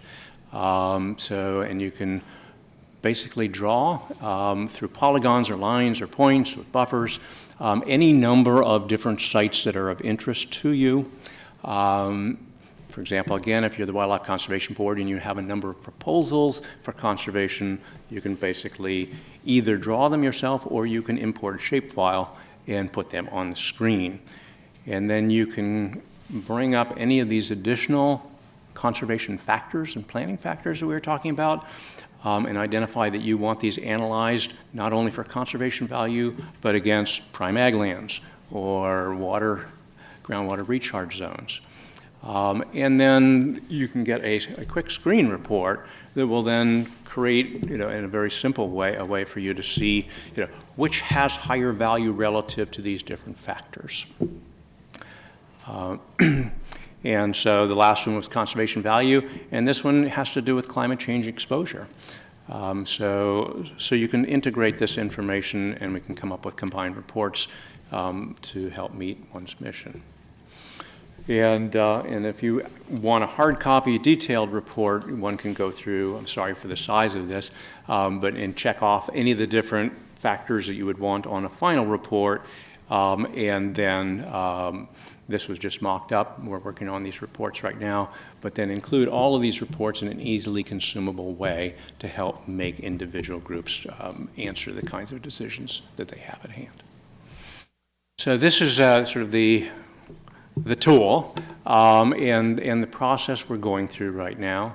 The kinds of applications that we've been talking about, have to do with helping advance a framework and a platform to develop a state conservation vision. If we don't know where we're going, we're probably not going to get there.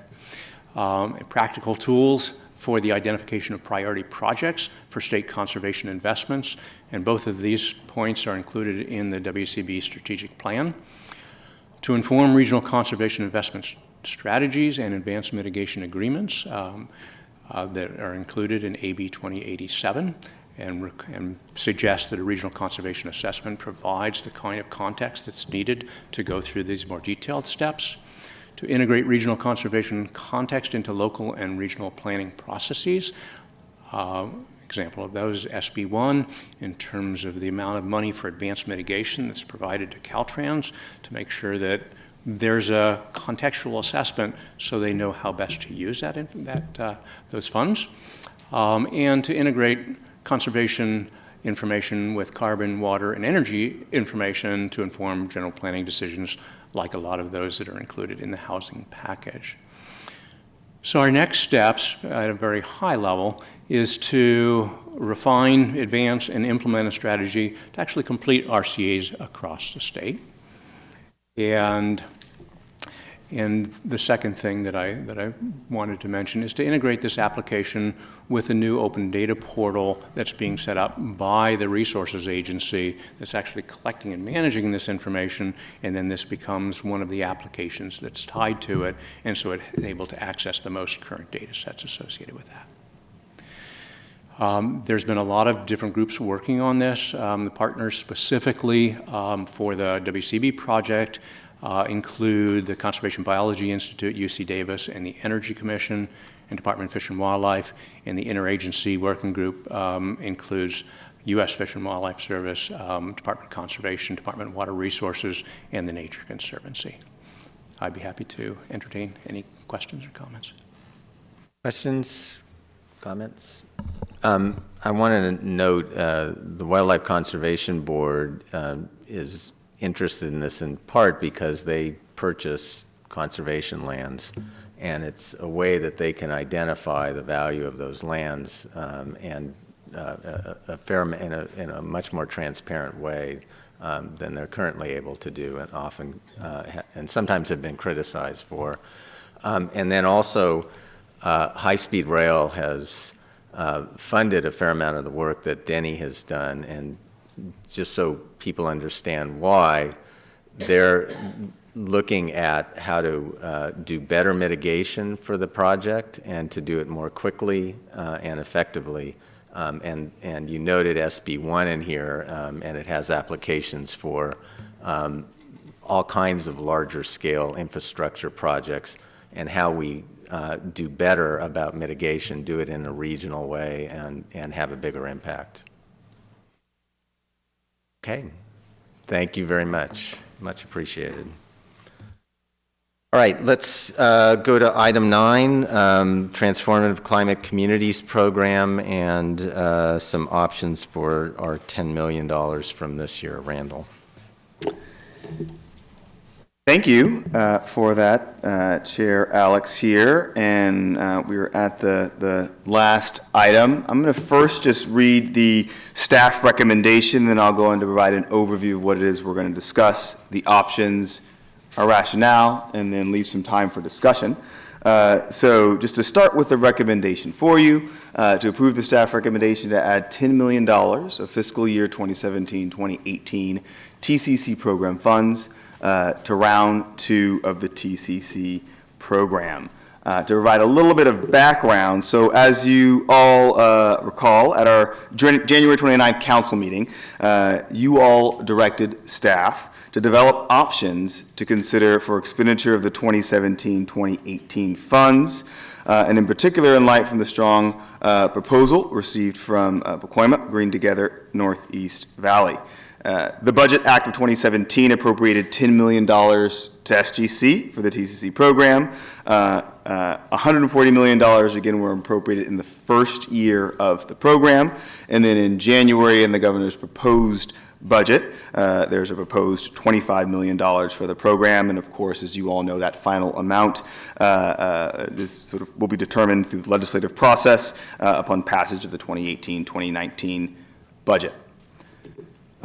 And so let me first explain, I'll just read them, the 2 options that staff have developed, then I'll go through and talk about some of the rationale. So option 1. Randall, yes. I'm sorry to interrupt. Please. Maybe we can figure out how to do this. I have 5 folks who have to leave at 11:45, so they have to catch a plane. So I wonder. I can pause if that would be helpful, Chair, and we can just have them speak. Maybe go ahead and describe the 2 options so that people have the setting, and then we'll hear from the 5 folks who are going to have to catch a plane, and then we'll come back to your discussion. Okay, absolutely. Option 1, to add the $10 million of fiscal year 17-18 program funds to round 2 of the TCC program. We developed guidelines throughout 2018, have a proposed call for applications in August, and make award recommendations in December. There's the possibility in that option also for a shorter application process for those applicants who previously submitted applications in round 1. Option 2 would be to use round 1 TCC guidelines to award the $10 million through an expedited competitive process in which only those applicants who competed previously would be eligible to apply. And I'll pause there.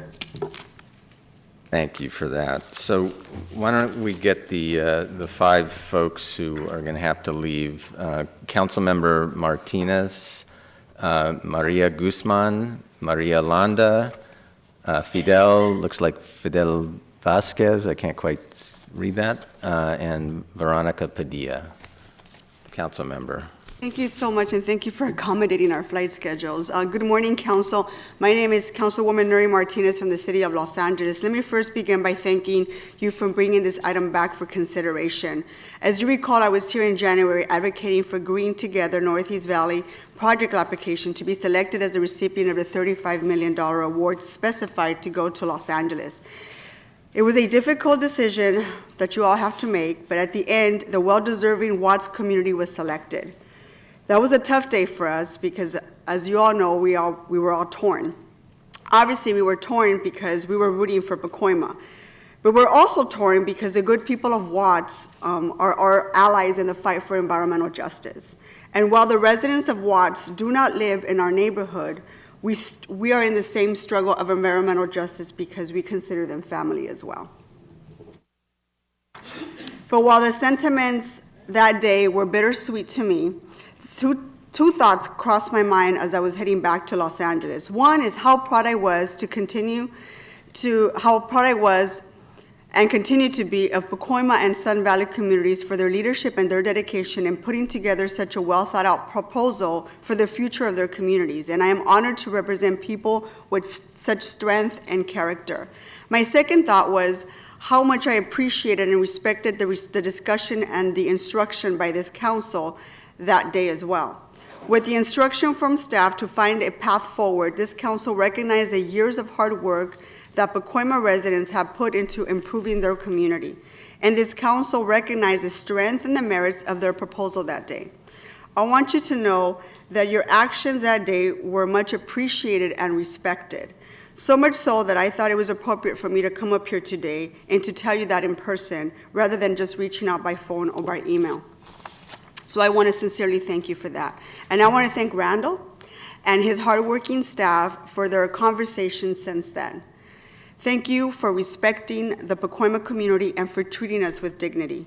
Mr. Chair, I'm happy to advocate for the merits of their proposal, but I've already done that and I conveyed that back in January. And I'm sure that the organizations and the community members that are here this morning will also remind you of that shortly. The Green Together Northeast Valley teams has a few requests that they're going to share with you today, and I'm here to support the request as well. But fundamentally, I'm here to ask you all to reaffirm your commitment to a path forward for our community and to ask you to take a meaningful action today to help make that happen. Thank you for your time, your consideration, and your ongoing partnership. Thank you. Thank you, and thank you for being here. Maria Guzman is next, followed by Maria Landa.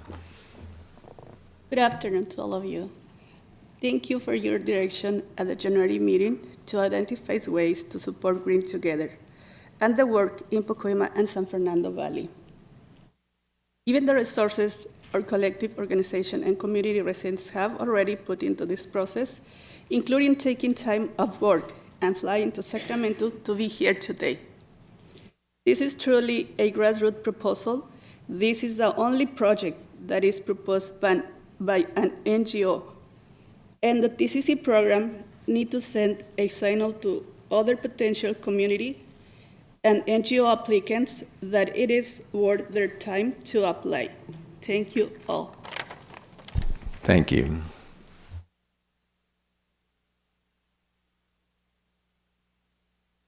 Okay, Maria Landa, followed by Fidel Vasquez. Would it be okay if I translate? Of course. Buenos días, mi nombre es María Landa y vengo del Valle de San Fernando, Pacoima, y Good morning. My name is Maria Landa, and I'm coming from San Fernando Valley. vengo, soy miembro de Pacoima Beautiful I'm a member of Pacoima Beautiful. y vengo a pues a hablar que yo vengo de unos proyectos que se llaman San Fernando Garden. I'm from San Fernando Gardens. Son 500 apartamentos. There are 500 apartments. Necesitamos unos lugares más grandes para los jóvenes, para los niños. Y lo mío es muy breve. We need better places for our youth and our community members in general. Y lo mío es muy breve. I'm very brief today.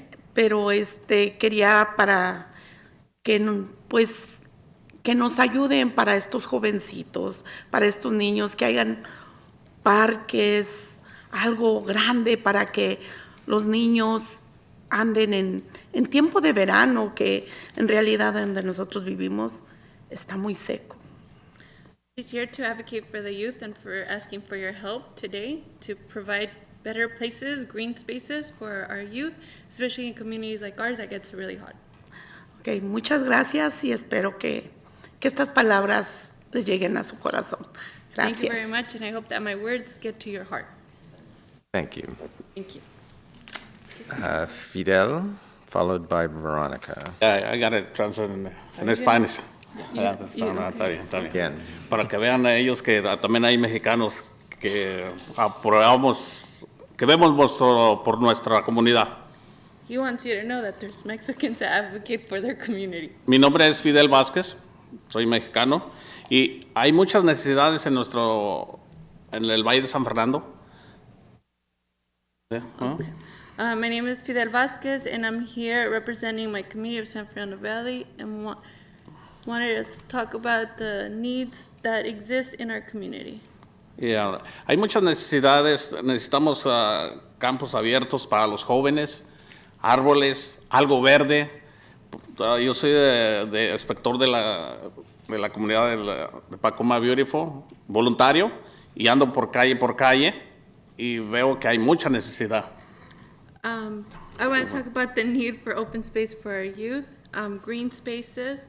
I am a community inspector of Pacoima Beautiful, and I walk street by street, really seeing the necessities in our community. Yes. Necesitamos de que nos aprueben lo que estamos pidiendo a ustedes, de todo corazón se los pido, que hay mucha necesidad y se va a abrir mucho comercio. Si la ciudad se hace bonita, va a haber mucho comercio. I come advocating for our community and these needs from the bottom of my heart. I ask that you support and provide these opportunities for our community. And there will be lots of lots of investment that will come due to this project that we're proposing today. Y si hay mucho comercio, hay muchos taxes. And if there's a lot of commercial, there's a lot of taxes, so a lot more revenue. El dinero se regresa para atrás. Money will be given back. Okay. De todo corazón, se los agradezco y muchísimas gracias por su tiempo. With all my heart, thank you. And Yeah, thank you for your time. Okay? There you go. Thank you. Thank you. Thank you very much. It's always Veronica. hard to do. I don't know why. Good morning. My name is Veronica Padilla. I'm the Executive Director of Pacoima Beautiful. I didn't see you guys in January. You saw Yvette Lopez, our Deputy Director. I was away on maternity leave, but I am happy to be here with you today and advocate for Pacoima Beautiful, an environmental justice organization serving the Northeast San Fernando Valley. We are an organization founded on community participation and engagement to improve our quality of life, as you heard from our community members here today. And our Green Together proposal is based on that grassroots and community participation. I want to thank the SGC board and the staff for your support and direction for our project. Our team continues to be united on this effort because we know how much this project means to our community that it will serve. I'm sure you've heard how this proposal is a culmination of 2 decades of grassroots community outreach and engagement. Both the Pacoima Wash Vision Plan and Urban Greening Plan, which was funded by SGC, are plans that our community helped develop and were led by our community. So I'm here to ask for a few things. One is we asked that the highest runner-up for round 1 to get a score bump of at least 2 points. We asked that applicants from the first round who are reapplying should be able to use round 1 guidelines. And lastly, we would like to request a spring round of grants to apply for $10 million. This is our wish list. We hope that you will consider our requests, and thank you very much for accommodating our flight schedule and for hearing this today. Have a wonderful day. Thank you. And thank you for being here, and much appreciated. Randall, back to you for description of the options. Thank you, Chair and Council, and thank you again for those folks who came from Pacoima to speak. I know it's a long way, and we're happy, of course, to accommodate. So, walk through the two options when I was last up here, so I won't do that again. But we'll move right to just our rationale for option 1, which I mentioned earlier is what we are recommending. The first point I'll make is that after review of the statute, all TCC program funds must be selected and awarded through a competitive process. So whether it's the full funds through a second round, be that $25 million plus the $10 million or whatever that number is, or the $10 million, we need to go through a competitive process.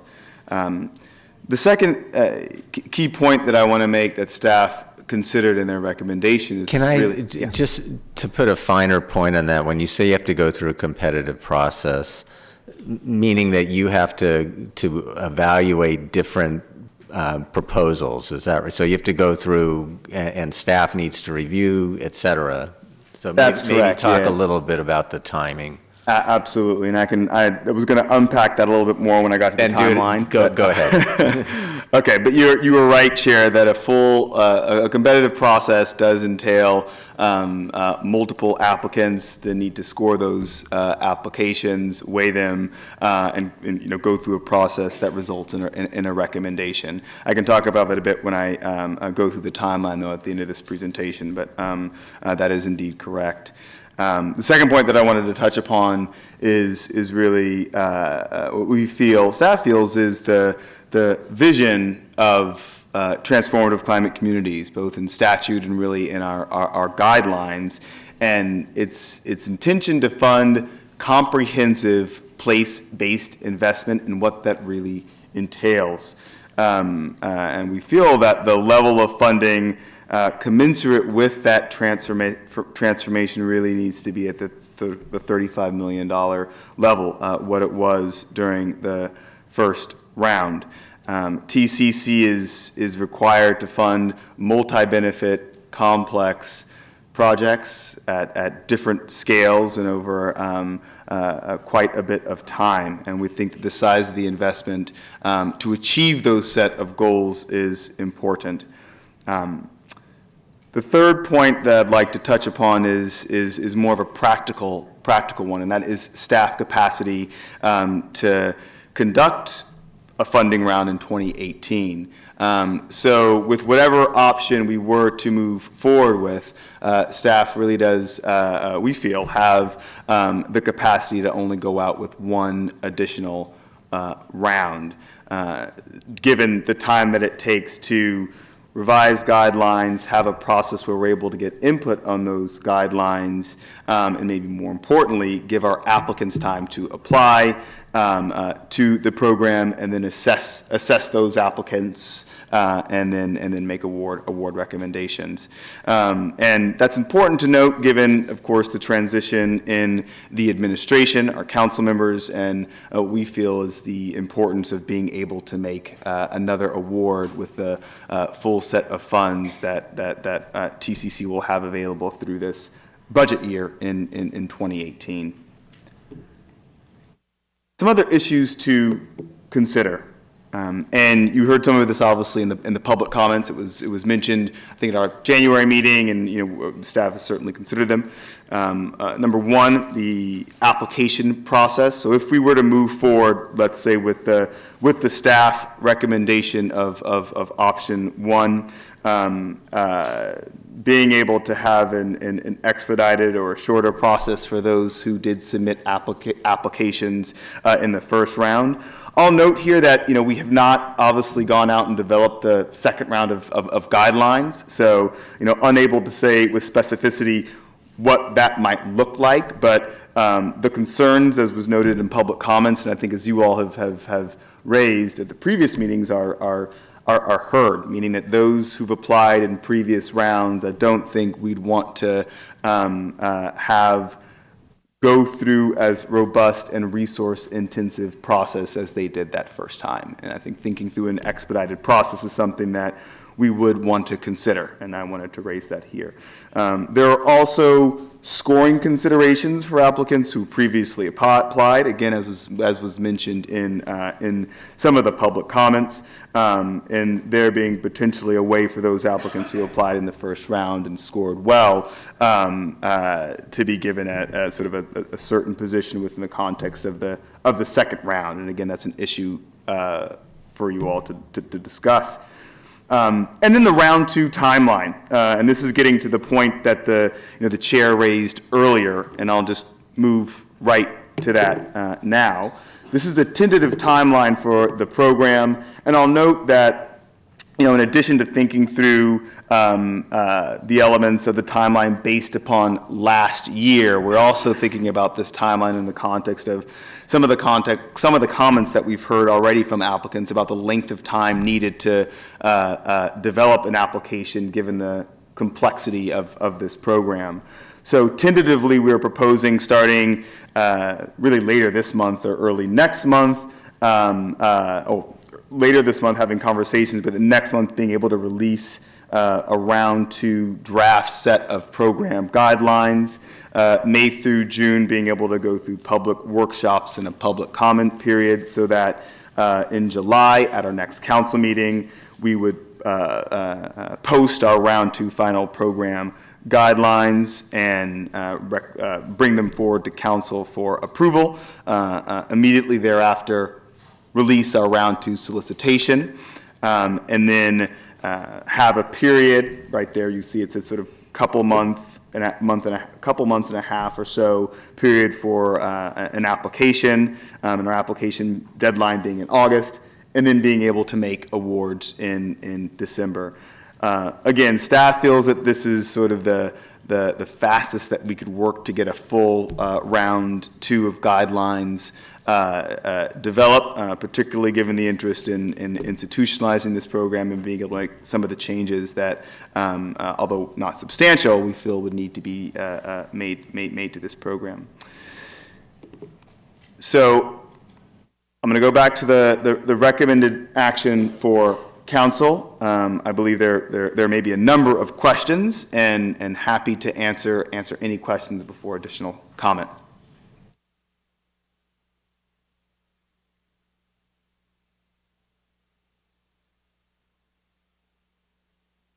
I was being distracted. Okay. Excuse me. Questions for staff? Matt? Everybody has questions. It'll be a combination of questions and some comments. First, just, I know the speakers have left, but, Hey, can I suggest we Can I do speak more quickly? No. We'll maybe do comments after we do a motion, and just at this point do questions for staff. I know that's always a hard line, but Yeah, because I'd like this to inform the motion. So, All right. So a couple things. I will go quickly. One, impressed with the dedication of this community and the work that this community has put into improving the environment and the quality of life in this community. Cal EPA has worked with them in enforcement programs in the past. I note that we've got an application from the community for an environmental justice small grant at Cal EPA right now for $50,000 for a community inspectors academy so they can work on continuing to improve the environment and compliance with environmental laws in the community. We hope to make a decision on these grants sometime in June, and so I'll have to take a look at a number of applications, but it's a very good application, and I think that the community should feel positive about what they've done. Similarly, when we were here in January, I was impressed with the proposal that they made to us. And I understand that the TCC program is supposed to be a very broad program that really provides financing for a number of different kinds of projects to help the community in a number of different areas, and that's why it's better to have a larger amount of money for the programs and for the grants. On the other hand, in January, we only had $10 million. They only gave us $10 million in the most recent budget. So if you got $10 million, you have to think about it's now the time to use it. Given the fact that we've got another proposal for $25 million in the budget, and I'd like to think we might have an opportunity to argue for even a little bit more money. Well, it's something obviously we'll have to take a look at. It does make some sense to try and combine this so that we can really achieve the overall goals of the TCC program, which is to do community-wide work. On the other hand, just echoing, and this goes to whatever action we would take, I would like to encourage the staff to take a look at what we can do to sort of make sure we can get through this process by December, no later than that. And additionally, take a look at some of the suggestions that have been made for retooling the guidelines, particularly in light of our experience and particularly what we know about the way the projects have come in, to do a couple of things. One, we went through a lengthy community engagement process last time, and we really required a showing of community engagement, which required that the applicants show that they've worked with the community. Well, here in Pacoima, it's pretty clear that we've got that record of community engagement, and I would hope that we wouldn't necessarily make them go through all those steps again necessarily, or we could at least recognize what they had done in preparation of the previous application when we're looking at any new application that we might receive from Pacoima. It's particularly difficult, I think, for these grassroots or community-based organizations to continue that sort of momentum because they don't have a structure that can necessarily keep them working on the application. And so whatever we can do to give them credit for the work that they've done to this point. Additionally, as was suggested, if we can look at in the scoring process, giving them additional points or points that recognize that this really did come from the community and that there's been sustained engagement, assuming that another application came in. I think that would be helpful to consider. And then I'll just note that, again, part of the issue here, I think, seems to be helping this community to continue to work and run after this carrot that we seem to be holding out in front of them, but, moving it a little bit further along as they keep chasing after it. If we could find some way to provide them with some technical assistance. We did have some money for the first round for technical assistance in that $5 million. I know we've used up quite a bit of it, but I'd encourage the staff to take a look at, is there anything that we can do that might be able to provide them with some technical assistance or funding so that they can continue to work through the process if we make them go through an additional application process. So those were just some of the points that I wanted to raise and bring to your attention. I don't know whether you've got any thoughts on any of those points, but I appreciate the indulgence of the council for letting me raise those issues. if I may just respond to a couple of those points. So thank you for those comments, and all sort of duly taken to heart here as we obviously consider this option, both in terms of the scoring front and the work with regard to the next application round and those who've previously applied and the work done in community engagement.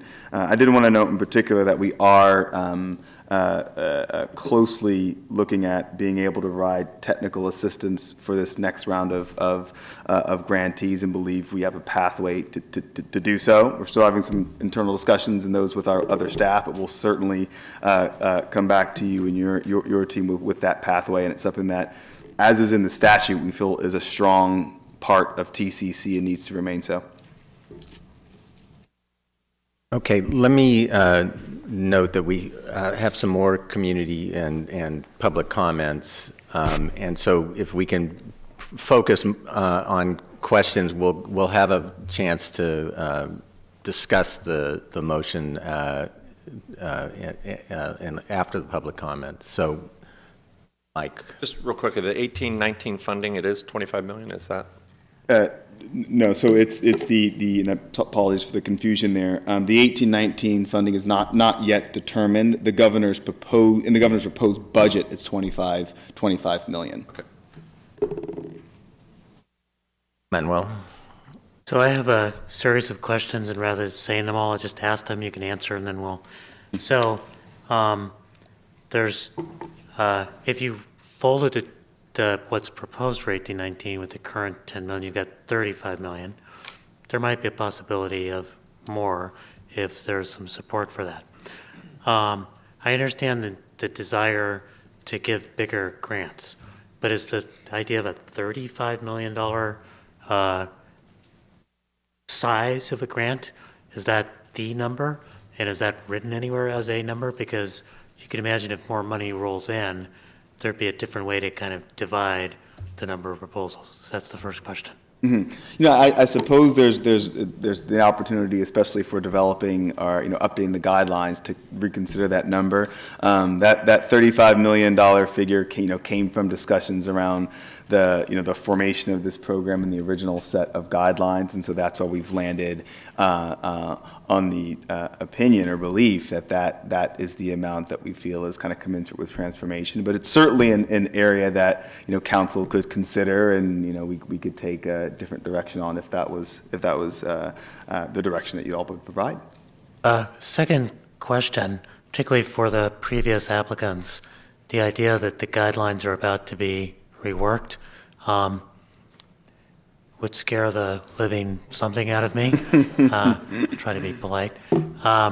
So what exactly have you heard in the process that makes you think there's one or two, or hopefully like one thing that there might be some that might be likely to come up in a guidelines based on what you've heard in the first round? A great question. I mean, we in updating the guidelines, I think overriding goal is to make it easier, less burdensome to apply. I'll name just a couple of items I think that speak to that we see as changes. One is the application period itself. In this first round, we had a concept phase and a full application phase. I think we've been hearing from applicants, and I think our staff feels themselves that was maybe unnecessarily burdensome in terms of the amount of material that was needed, some duplicative call for materials, redundancy, and so maybe having just one full application phase. Second, and maybe more substantial from the staff standpoint, but certainly we hope a lot easier or makes things more streamlined from the applicant standpoint, and that is having to do with the quantification methodologies associated with the project types. For various reasons, we needed to in our first round have separate quantification methodologies for each of the project types that were part of the program. We think that in our conversations with the Air Resources Board, that could be approached in a different manner, looking at the project area more holistically, and again, more importantly, reducing the work burden on our applicants. So what that exactly looks like, we're still in discussions, but we hope that moves in the direction of less work and an easier process. Let me note that whether it's 10 million or 35, the guidelines will be redone, and if it's 10, it's a different program in substance. So either way, the guidelines are going to be reworked. But yeah, and what I mostly, that suppose more money gets thrown in and it's 50, maybe we should consider 225s, kind of a thing.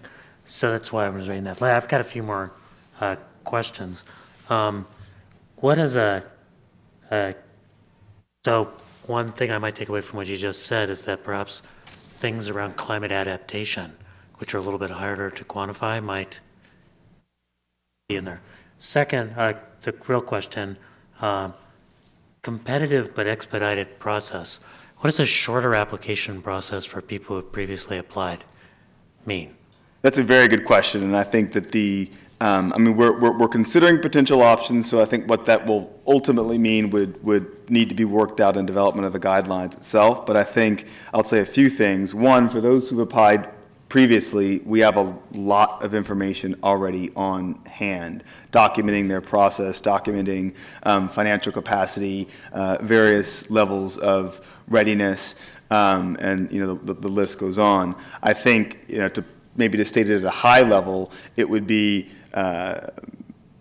potentially many of those materials that were already submitted, not needing to resubmit them, but a shorter form of information, maybe responsive to those new elements that were part of a new set of guidelines, with an eye towards not having as burdensome a process initially.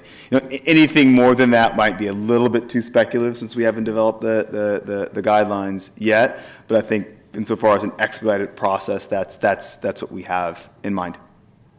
And then they've got some comments that I'll actually save for comments, but is this the speediest you can do this?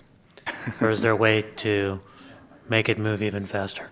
I will say that, and I think I heard someone laugh in the background, and I believe that was probably from the TCC team. I'm about to become their least favorite council member. No, I would say yes, that this is the speediest that we could do it.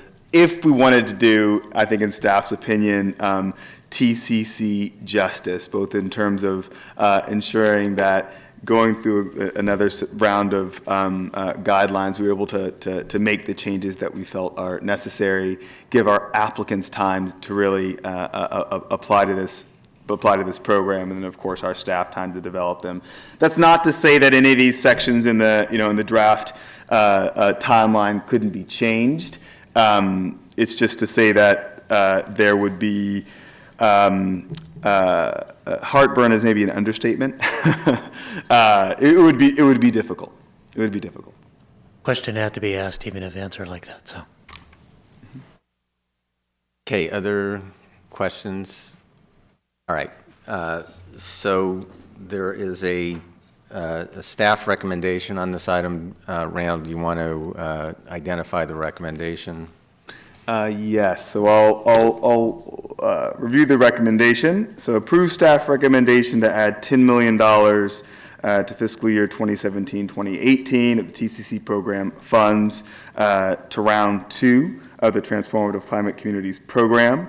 I do want to note the comments from the council member, Secretary Rodriguez, with the points with regard to a shorter application process for those who applied previously, and the addition of some way to recognize, from the standpoint of points, those who scored well in the previous application cycle, if I'm characterizing that correctly.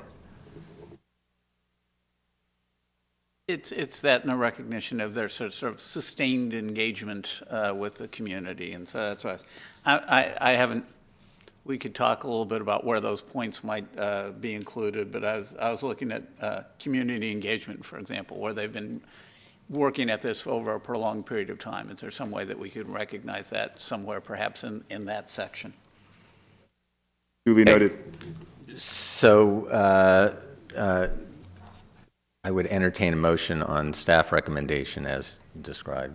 Were there additional speakers? Yes, public speakers? Okay. we'll do the motion and then have the speakers and then have a discussion among the council members.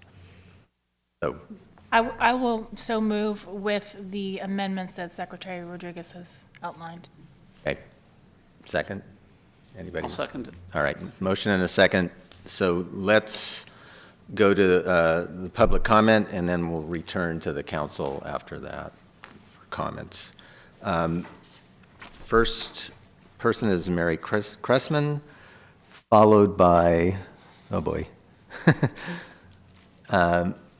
Mubarali Ali, it looks like. I'm sure I massacred that, sorry.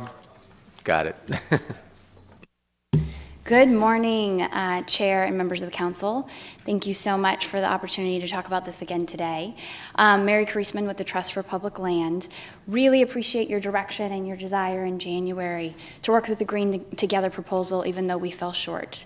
I would ask, I think you know that what we've been preferring is an earlier round with 10 million. The reason we prefer that is because I think, as Secretary Rodriguez mentioned, it does feel like to the community that it's a carrot.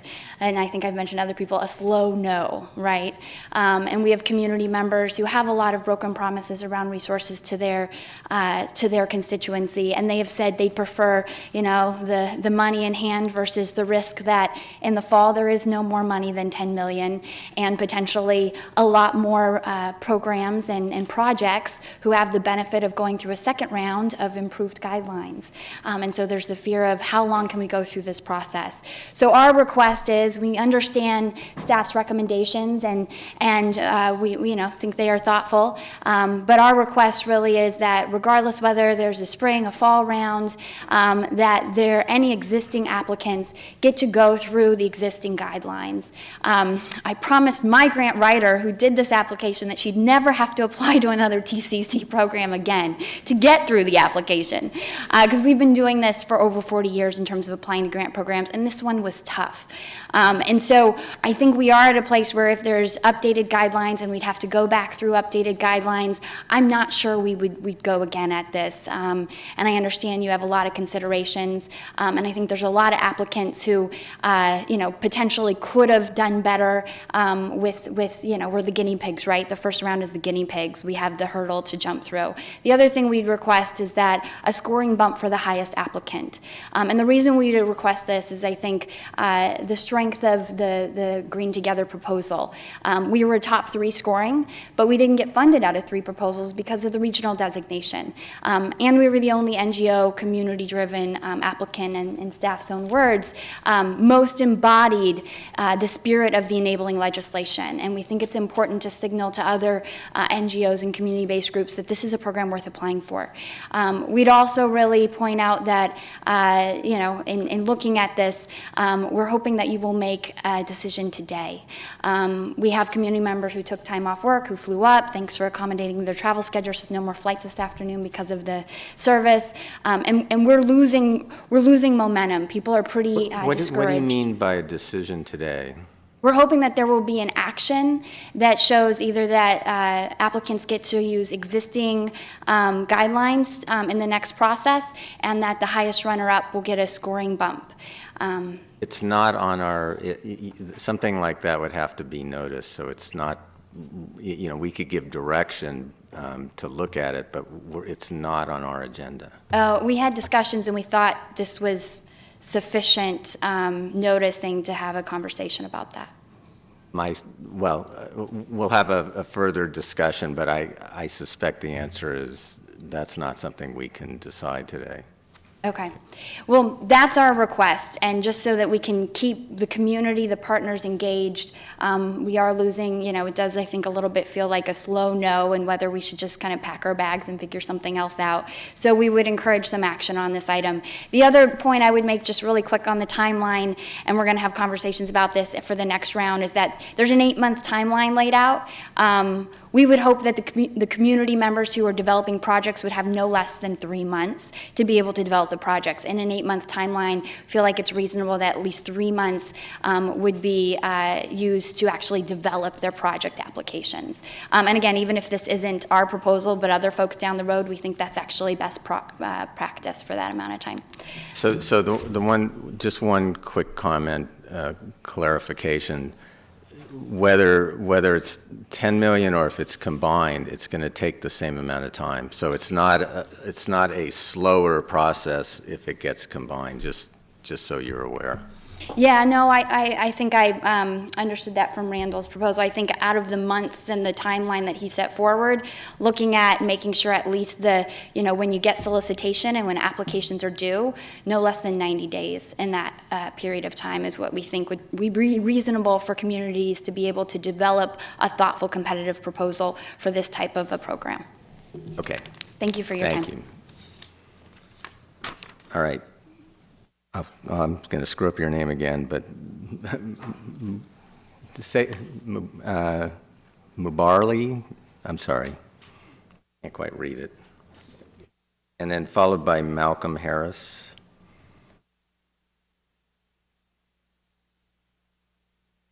My name is Malcolm Harris. We have an order that we've created. Okay. We've all submitted comments cards. We would like to start with Lauda Murada from our. Okay. Thank you. Thank you.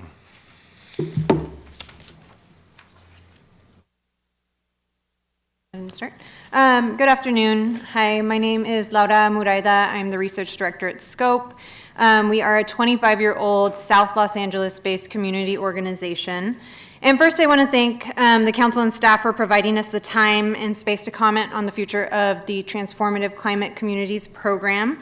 And we also appreciate all the work that's gone into this program thus far and to shape a much more innovative climate investment program in its first year.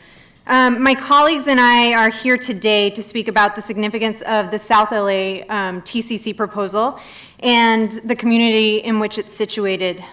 We feel that all of our communities are deserving and have a severe need for investments that reduce pollution and poverty while addressing climate change. To that end, we believe that the program must be expanded in future years, and the guidelines must be strengthened to include more roles for community and to address the lessons learned from year one.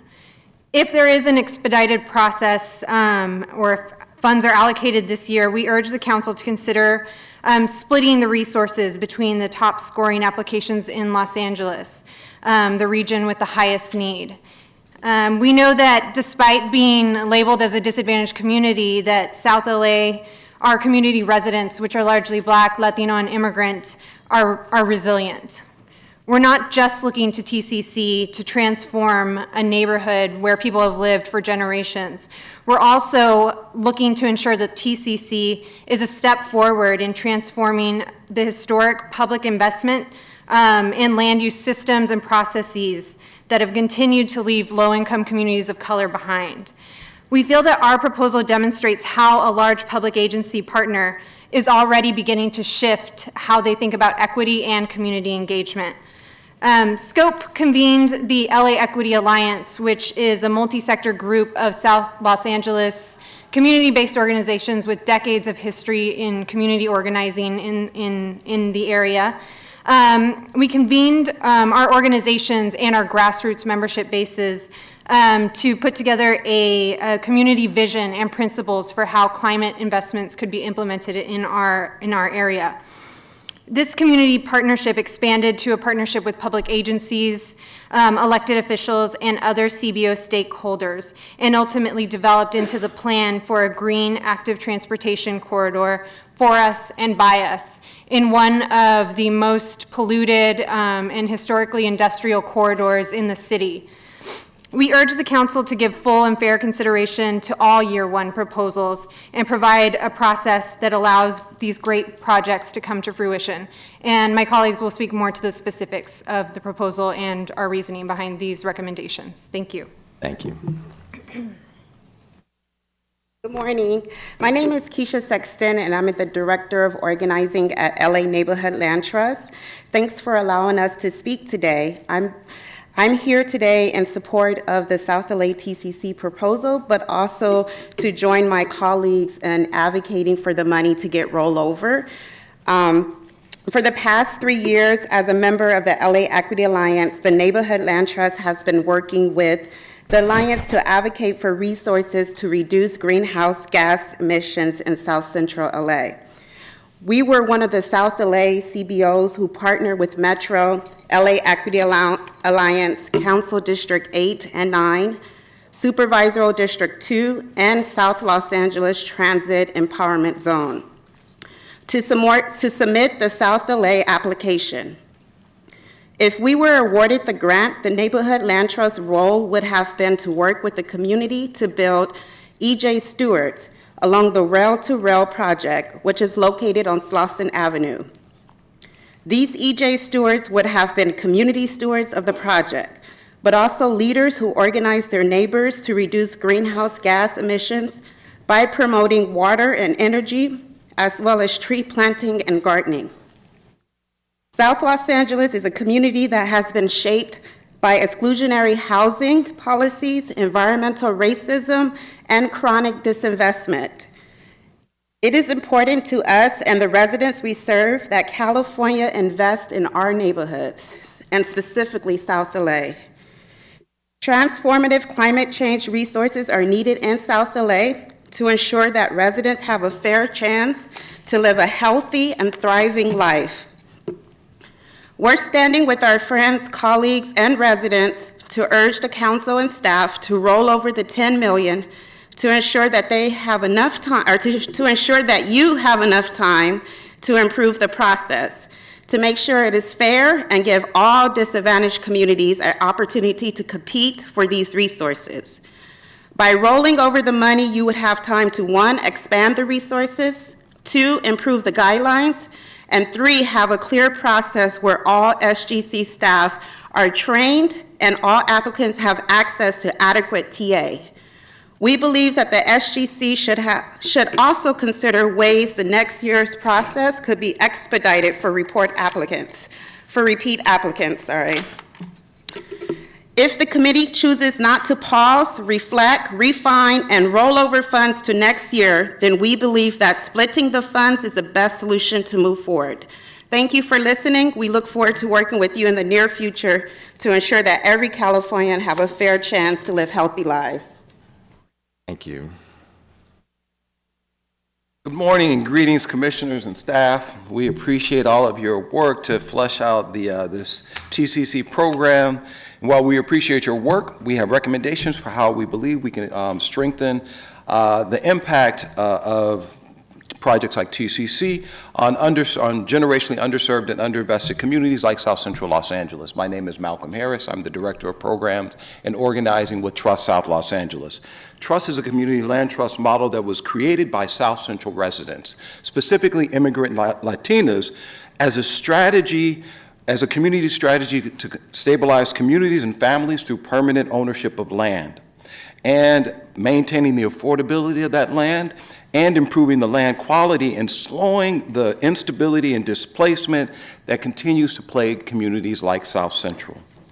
In June 1950, the Los Angeles African American paper, the LA Sentinel, did an on-the-street survey asking residents of South Central, what were your primary concerns?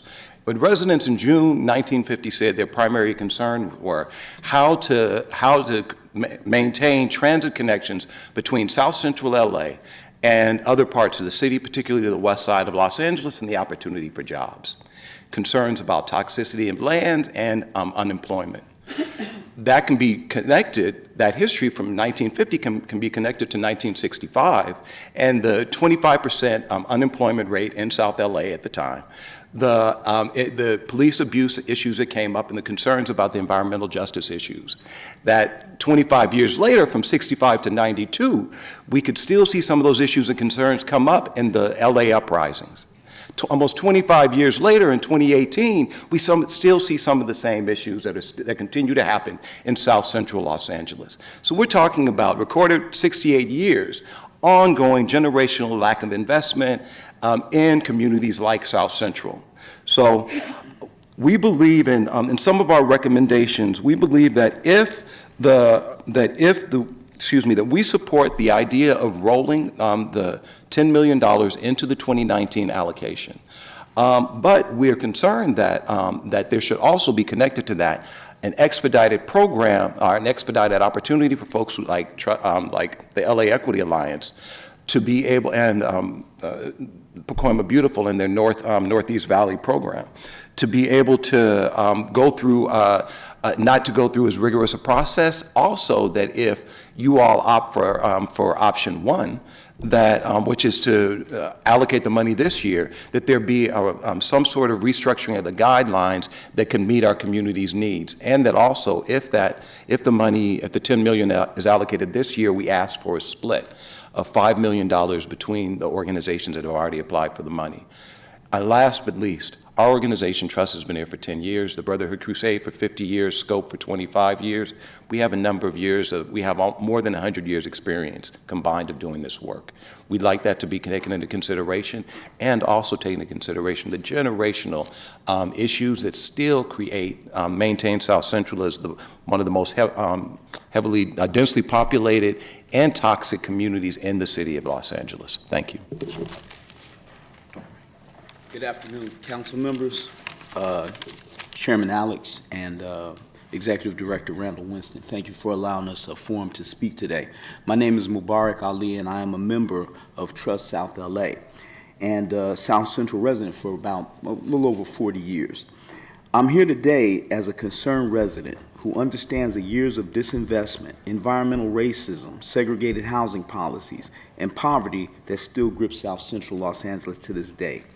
As a resident who exclusively uses public transportation, I understand the need for community benefiting programs that increase community involvement in reducing greenhouse gas emissions. This is the 50th anniversary, ironically, this is the 50th anniversary of Martin Luther King's the Poor People's Campaign, and these issues still impact South Central today. Let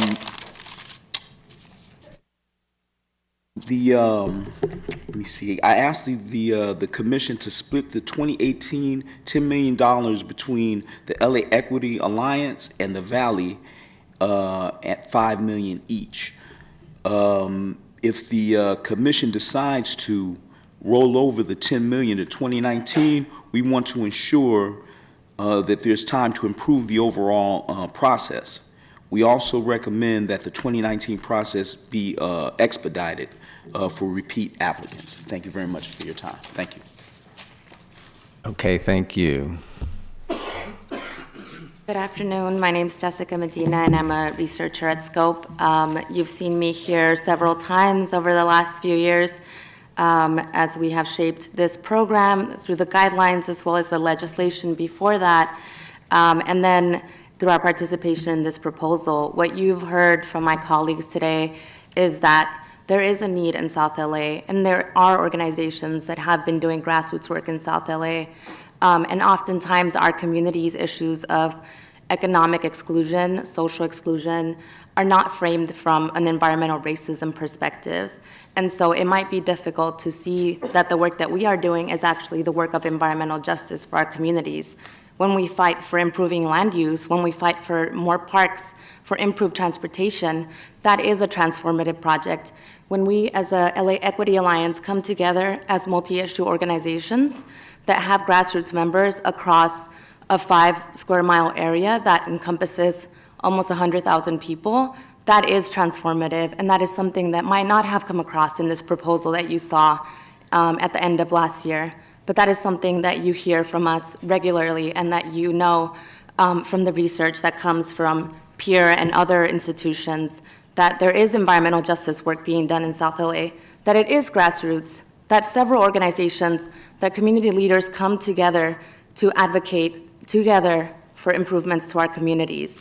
And that, to echo some of what Councilmember Rodriguez was saying earlier, that, you know, we need to value this contribution from our community members if we want this program to actually be community-led, and to fund proposals that are led from the grassroots, whether or not they appear so on an application that you review through this really complex program and like the FAST portal that we've heard applicants have issues with. Our organizations, as I said, have been stretched thin, and so we would recommend, whether it's option 1 or 2, that there be tailored TA to all of the applicants from year 1 to really grapple with the complexity of this program. We recommend demonstrating commitment to funding community-led proposals by removing the cap or expanding it on what is fundable for community engagement.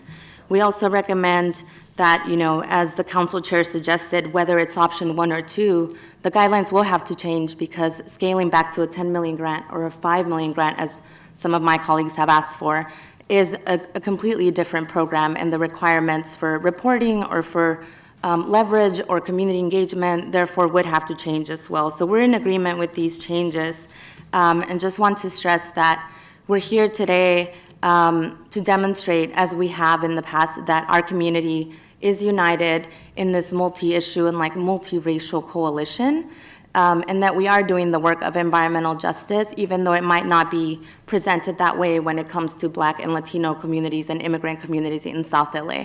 Thank you. Thank you. Are you the last of this group? Okay, so Wendy Mitchell is on deck. And can I ask a question of clarification?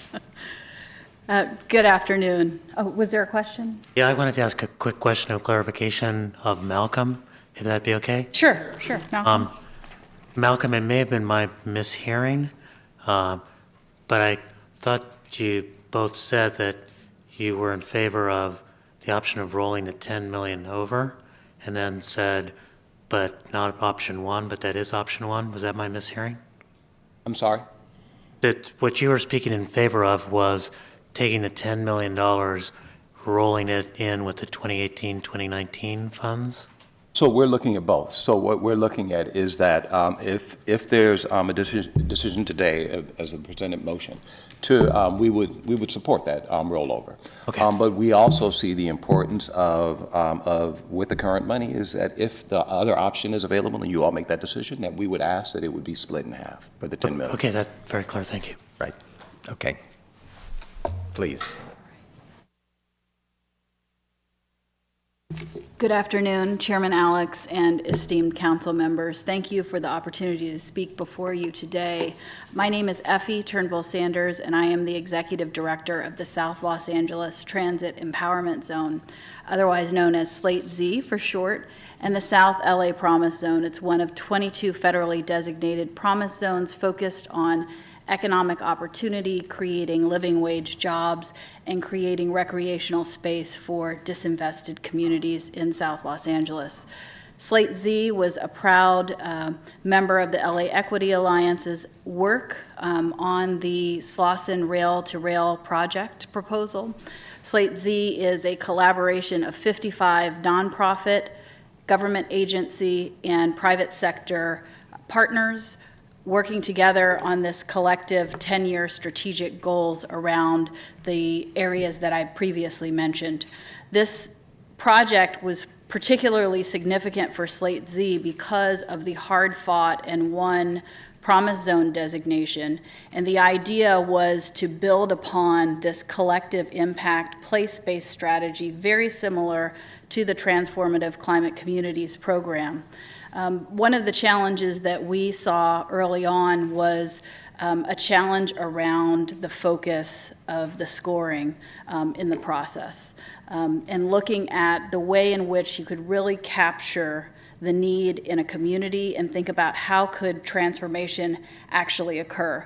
And one of the pieces I think that was missing was around changing behavior and changing the way in which community members were trained and were able to advocate for themselves to make structural changes within systems.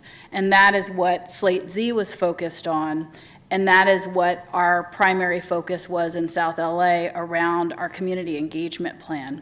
And so for that reason, we're recommending on a going forward basis that the community engagement work be lifted up and there be a lifted cap.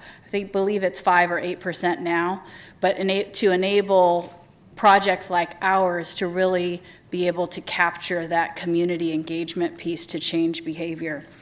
Another recommendation that we had that you've already heard is around looking at the way in which you calculate the points in scoring. So I think Randall mentioned it, Mr. Winston, around the quantification methodologies for project types and thinking about quantification methods beyond GHG calculations and thinking about climate adaptation, climate resilience, and thinking about a broader scope so that we really can maximize our community strengths.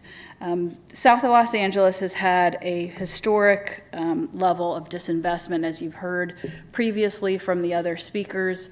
We are intending to capitalize on our strengths through programs like these and are thankful for the opportunity to bring this before you. Again, reiterating my colleagues' recommendations, if there is an opportunity for making a grant, we recommend a split of the resources between the top scorers. And if there is not, we recommend a rollover for the 2018-19 processes with additional resources for TA and an expedited process for those to address the concerns expressed by Secretary Rodriguez about stretched-thin community-based organizations. Thank you very much. Thank you. Okay, Wendy Mitchell, followed by Michael Swords.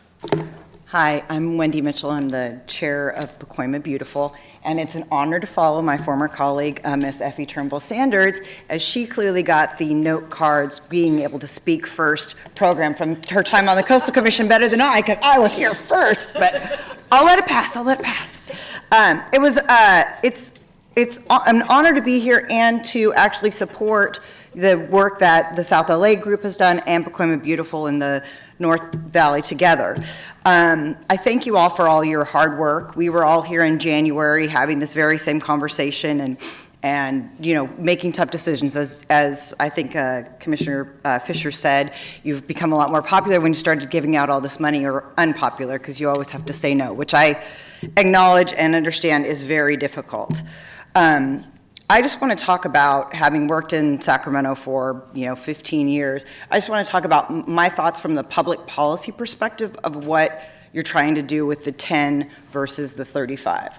So from my perspective, I understand exactly what Randall's trying to do to put $35 million out at the end of the year. I also understand what happens in the last year of an 8-year administration. You're actually looking at the timeline, best case scenario, for a greatly overworked staff to put it out in the last, a whole new process in the last month of the Brown administration. And I just think if you miss that, then all of this work, all of the engagement from the community groups and from our groups and South LA's group, will be lost because many of the faces at the council will change. And I understand that $35 million will have a great impact, but going through, the process that we've been through to apply for this money in the first place, the $35 million, the 4 years really that TPL and Pacoima Beautiful, I don't work there, I don't do any of the hard work. They did so much hard work to get to this place that if it gets kicked down the road, you heard, we'll lose Pacoima Beautiful lose TPL as a partner. We don't know that we'll be able to be in there again. We had 100 community members show up at our the staff, the SGC staff, come down. We did a whole tour. There was a lot of engagement and there is substance on our proposal. We really would advocate the $10 million in the summer that is for all the programs that applied in advance, that applied previously so that they could be eligible for the $10 million. This is a 17-18 budget allocation. I get, kicking it, but we don't know what's going to happen next year, and we certainly don't know what's going to happen in the Jan 10 budget of 19 when we have a new governor, or what this panel, August panel, is going to look like. So I would just, we left the January meeting thinking that $10 million was going to be allocated at this hearing, and then we came to this hearing thinking that there would be a change so that the $10 million could be allocated on a competitive level at the for a summer meeting, and now we're hearing that that is not even set up, that there can't be a change to the recommendations of the staff for a setup for for competing against the projects that have already applied to for the summer application process and for the summer hearing of this commission. It will be impossible for us to get our board members, our community members, to come again to this meeting and to continue that sustained effort. So we would respectfully request a $10 million summer competitive program. Thank you. Thank you. Michael Swords, followed by Matthew Gillian. Lots of old friends here today. Good morning, members of the council. My name is Michael Swords, and I'm the Vice President of Government Affairs at the Los Angeles Clean Tech Incubator, or LACI. LACI is a private nonprofit organization that was created by the City of Los Angeles to help accelerate the commercialization of clean technologies and to support the development of an inclusive green economy which unlocks innovation, transforms markets, and enhances community. I'm here today to express support for the Green Together proposal. LACI is proud to be a technology partner for this initiative. I'm also here because I live in Van Nuys, which is close to Pacoima, and I've seen firsthand the negative impacts that climate change is having on the health and well-being of the residents of that area. I want to thank the council for your direction at the January meeting to identify ways to possibly support Green Together and the work in Pacoima and the San Fernando Valley. Our coalition and many of the community residents involved have already put in a great deal of time into this process, including coming up here and taking time off from work today, and despite having a lack of a guarantee of increased funding in the fall. This is a truly grassroots proposal, as has been noted several times. This is the only project that is proposed by an NGO, and the TCC program needs to send a signal to other potential community and NGO applicants that it's worth their time to apply. Unlike the other projects, we are shovel-ready and replicable with decades of community engagement and planning going into this proposal. This proposal is the culmination of 2 decades of grassroots community outreach and engagement. Both the Pacoima Wash Vision Plan and the Urban Greening Plan were community-led efforts, included SGC investments. Our proposal can serve as a replicable model throughout the country, not just at the point of capital investments, but from square one of planning and engagement. As I said, our projects are shovel-ready. The state will quickly see the results of our proposed work. We have a tried and true team of implementers, and LACI is proud to be part of this team. Thank you. Thank you. Matthew Gillian, followed by Uriel Hernandez.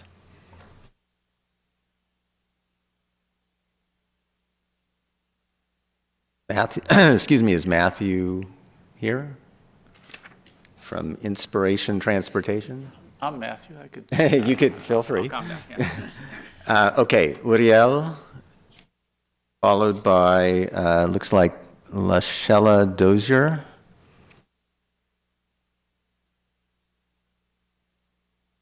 Hello, good afternoon. I just want to say that I really appreciate this program. I'm here from East Palo Alto, California, out in San Mateo County. And we didn't apply last round because we found the application process quite taxing on resources. The city of East Palo Alto itself doesn't really have the resources to apply for, or didn't really at the time have the resources or the capacity to apply for a grant like this. There's definitely a need for it, and that's kind of the catch-22. We all have the desire and the need for a more robust plan around green infrastructure. We want to develop a parks master plan and an urban forest master plan, but we won't really plan for it until we have the resources, and we can't really plan for it until we have the resources. So that's a bit of the situation that we're in. The city only has 1 acre of parks for every 1,000 residents, and that's in a city that is bordered on 2 sides by the bay. So we do have access to that land. It's just not developed and not really being considered as a part of the city right now. The city lacks staff and resources to develop these plans, and that's what we would like to apply for in the next round. And I would like to ask the council to consider rolling these $10 million into the next round of funding. I would also like to ask the council and the staff to place extra consideration on municipalities and NGOs that apply together from communities that have fewer resources that could really use this as, seed money to develop these really amazing things that a lot of our communities need. In the city of East Palo Alto, a lot of the green infrastructure development in urban forestry specifically is managed by a partner nonprofit called Canopy that works with volunteers to plant trees in the community. They've planted over 1,000 trees in the neighborhoods, over 1,000 trees in the local schools. When I attended, they were pretty much parking lots, and now there's a bunch of young trees growing, but there's still a very big need. And right now we're solving that through a strong partnership between the city and local nonprofits. But on the city's end, there still just isn't any staff that can be dedicated towards creating plans, towards strategizing for better green infrastructure in the city. And I just wanted to say that, that I want to see this money be rolled over into the next grant reporting period, or grant reporting application process, and that I want there to be more consideration towards, communities that really don't have the resources to put into the grant application process, but really need to see this work done in their communities. So, thank you. Okay, thank you. Lashella Dozier, if I've got that right. Lachelle Dozier. I'm the Executive Director for Sacramento Housing Redevelopment Agency, and also, too, hoping to split my time with my colleague, if that's okay with you. So basically, here to talk about our application. We were also one of the applicants during the last round for the Twin Rivers community. This is also, as you've heard from many other applicants, another deserving community. I don't envy you in your job of choosing between so many people and so many communities who really need this type of funding. We also went through the process and found it to be quite challenging. And we are looking forward to looking at revising the guidelines. We are in support of staff's recommendation. We think that that is what's most fair and equitable to everyone, to roll that into the next round, and then to have an opportunity to really talk about and have the lessons learned from the first round as a part of the updating of the guidelines, so that everybody is really playing from the same, on the same playing field, that everybody understands the same guidelines and can compete. We also are a community that is a Promise Zone designation, one of the few within the United States. We think it's very important that the state really look to the federal partners that we have already engaged to leverage what precious resources that we have with the resources that are coming through those particular programs. And not only just the money, but also the infrastructure that's been put in place with the community and all of the community partners and their engagement. And we really think that that should not be overlooked, and that should be a key consideration. So again, we're here to echo our support of staff's recommendation for the Twin Rivers community to compete successfully with all of the other candidates that you've heard from today.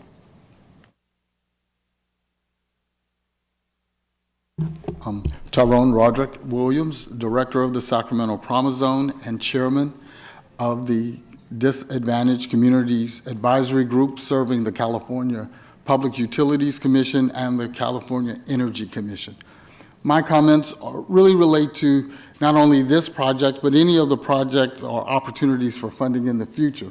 As we talk about clean energy and environmental solutions and developing the next age of transportation, I want to bring a highlight to the need for our young people in these communities to have access to proper STEM, that's science, technology, engineering, and math training that really doesn't need to start once they are in college, but needs to start when they are in elementary school, middle school, high school, college, and career. As we talk about the next age of innovation, it starts now. And so as we talk about all of the other formulas for calculating reductions and energy usage and climate change, we need to be equally as concerned about creating the next generation of scientists, engineers, and individuals who will bring that level of technology to not only California, but the rest of our country. I also want to encourage you to look at how important it is to provide ample funding for green energy and technology training for those individuals who are in our communities who have an entrepreneurial desire or looking for the next wave of innovation and career opportunities.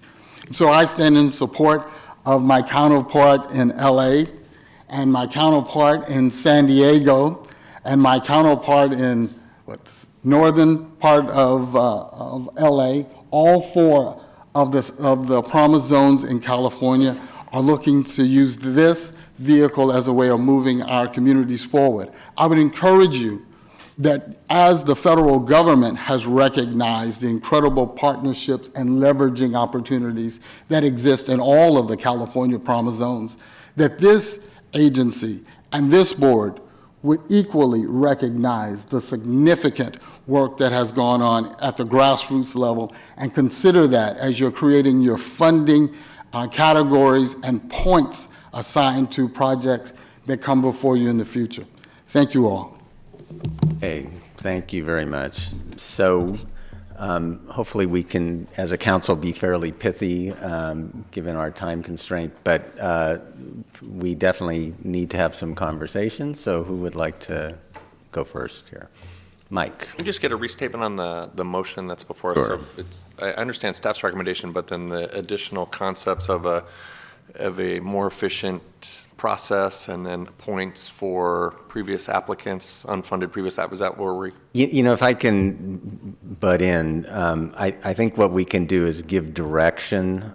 In other words, I think the options are the two that the staff has laid out. And then I think as a council, we can give direction to focus the guidelines that need to be updated with certain things that that Matt suggested, and maybe Matt, I can turn it to you to start that discussion as to what you would like to see.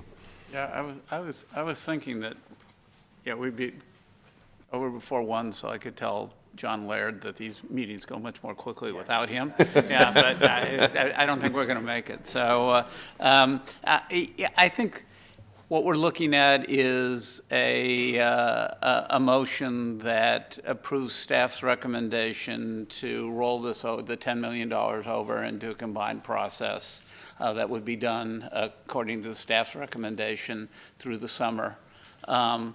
And so that's the first part of it. Then there's additional direction, which would be to the staff to consider and come back to us with modifications to the application requirements that would acknowledge or incorporate the efforts and information from previous applications so we can alleviate some of the burden on repeat applications. Second, consider whether we should look at the scoring process and maybe modify it to acknowledge the sustained community engagement of applicants who have previously submitted applications or something that just acknowledges that previous work. And then third, request that staff come back to give us some proposals on how we might fund technical assistance so that we can help applicants who are coming in for this next round and ensure that they get some assistance in filling out the applications. So I think it's roll it over and then give direction to staff to come back with us on those 3 points. So those clearly address a number of the concerns I would have too. The other things that I think have come up in the conversation is how do we weight the role of CBOs versus just community engagement? So whether or not an agency is engaging in community engagement versus is the process got either being led by a CBO, community-based organization, or have a very significant weight of CBOs. And I just think that we would want also a lot of clarity on what does, and maybe this is a question in a way too. Some of the people who applied before are also wondering whether they can apply under previous guidelines.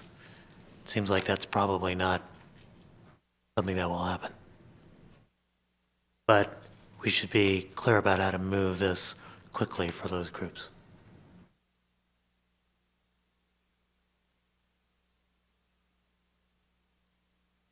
I think it'd be important for staff, just in order to ease the application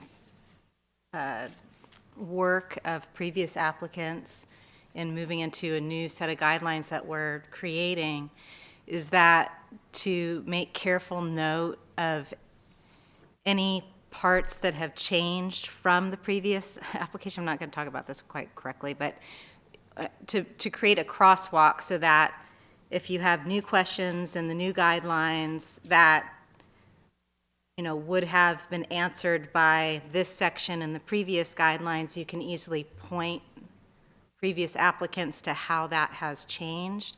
Or if there's new documentation that is needed for the new guidelines that wasn't needed before, make sure that that is clearly pointed out.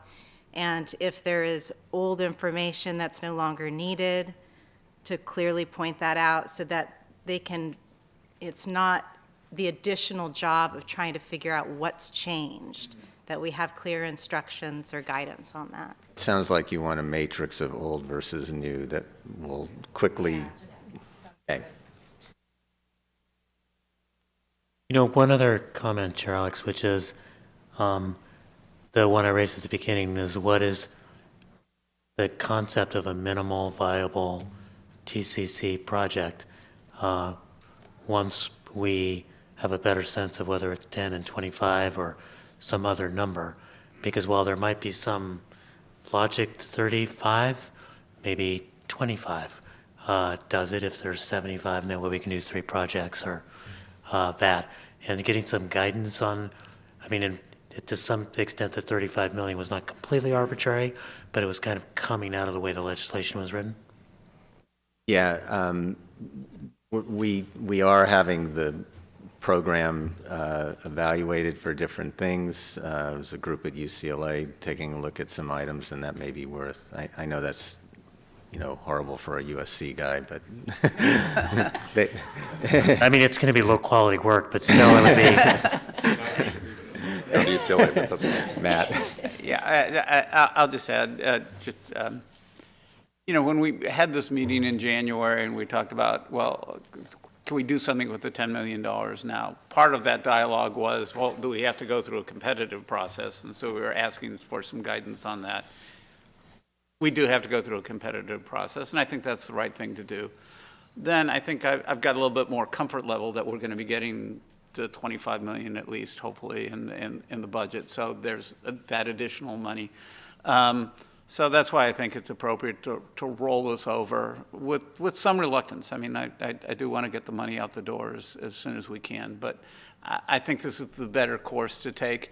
And then responding to Councilmember Pastor's last comment, let's see where we are in June or July, and if we're dealing with $35 million, then maybe we are looking at a slightly different TCC program, or at least slightly different TCC projects for this round than the first round when we were giving out $140 million. Maybe we do want to take a look at, do you want to give 35 or can you divide it up some way a little bit differently? So that's just something we'll have to take a look at once we know how much money we're working with. Mike.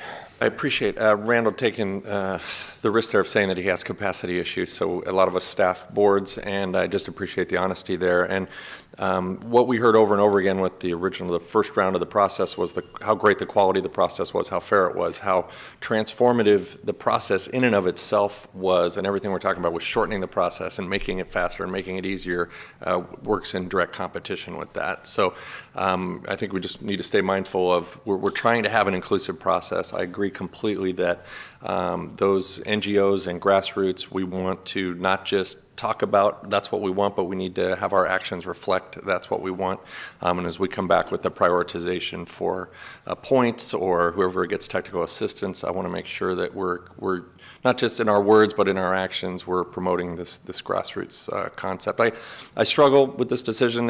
I've seen what Trust for Public Land can do with $10 million. The concept that it's transformative or not. I mean, it's a sliding scale. The scope that we're looking for, the scope of transformation that we're looking for, I agree completely that we should be, using the maximum dollars that we can for each one of these applications. But I've seen just personally what $10 million can do, and it is transformative, and it will change lives. But again, I appreciate the competing value of trying to do that on a much larger scale.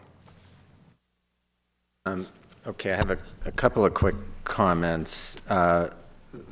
First, I hope people understand that actually the $10 million process may be actually more difficult, because right now there's a $35 million application with match that we've seen from Pacoima, and as you've heard many times, we think highly of it, and there's also one from South LA, and we think highly of that as well. So reformulating it as a $10 million with a different match and different priorities is a rewrite that would then have to go through the same guideline process. I actually think that's more difficult for staff in some ways and more difficult for the applicants. So I'm not at all convinced that it would be faster to get to 10 here. And then having said that, having been involved in the inception of this program, for me, the transformative piece, and I think we've seen that in the first three, is that this is a significant amount of money and a significant match. And I absolutely, Manuel, take your point that we need to figure out what amount it is that gets us to that. But I worry about very quickly saying, we'll do 10. So I concur, Mike, with you as well, that this is not an easy decision, but I think there are reasons that are strong to me that we should combine. We'll see what funding we get. We'll see how we can really try to continue with a program that so far in its first year that I've watched the community engagement in 3 communities that did get the grants that I think has been fantastic, and some that haven't yet that is really impressive, and we need to figure out how to make sure that those communities stay with us and that we're able to get to the needs of those communities if we possibly can. So, yes, sir. Just one last thing. We've had a chance after these comments to talk a lot about policy. We were also presented with some tremendous passion from these communities, all of which are environmental justice communities facing distressed conditions with creative ideas about how to address greenhouse gas emissions, climate adaptation, and generate safety for young people and create jobs in their communities, et cetera. And I think, at least as one council member, I acknowledge that passion and drive, and we will try to honor it with our decisions going forward and to build on the great strengths that are going on in these communities. Okay, on that note, all in favor of staff recommendations say aye. Aye. Aye. Opposed? All right, it carries unanimously, and with the direction that you've heard from Matt and others. That is the direction from the council. Okay. And with that, seeing no other comments, we are adjourned. Thank you very much. Good job. Did not get cheers on that.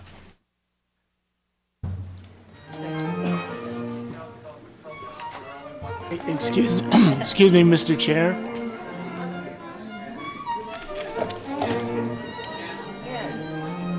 Excuse me, Mr. Chair. My understanding there was going to be public comments, and I was one of the ones that provided a comment card. Oh, I'm sorry. You didn't let me know. Oh, I thought I was supposed to come up once 10. No. Okay. Oh, man, I'm really sorry. So,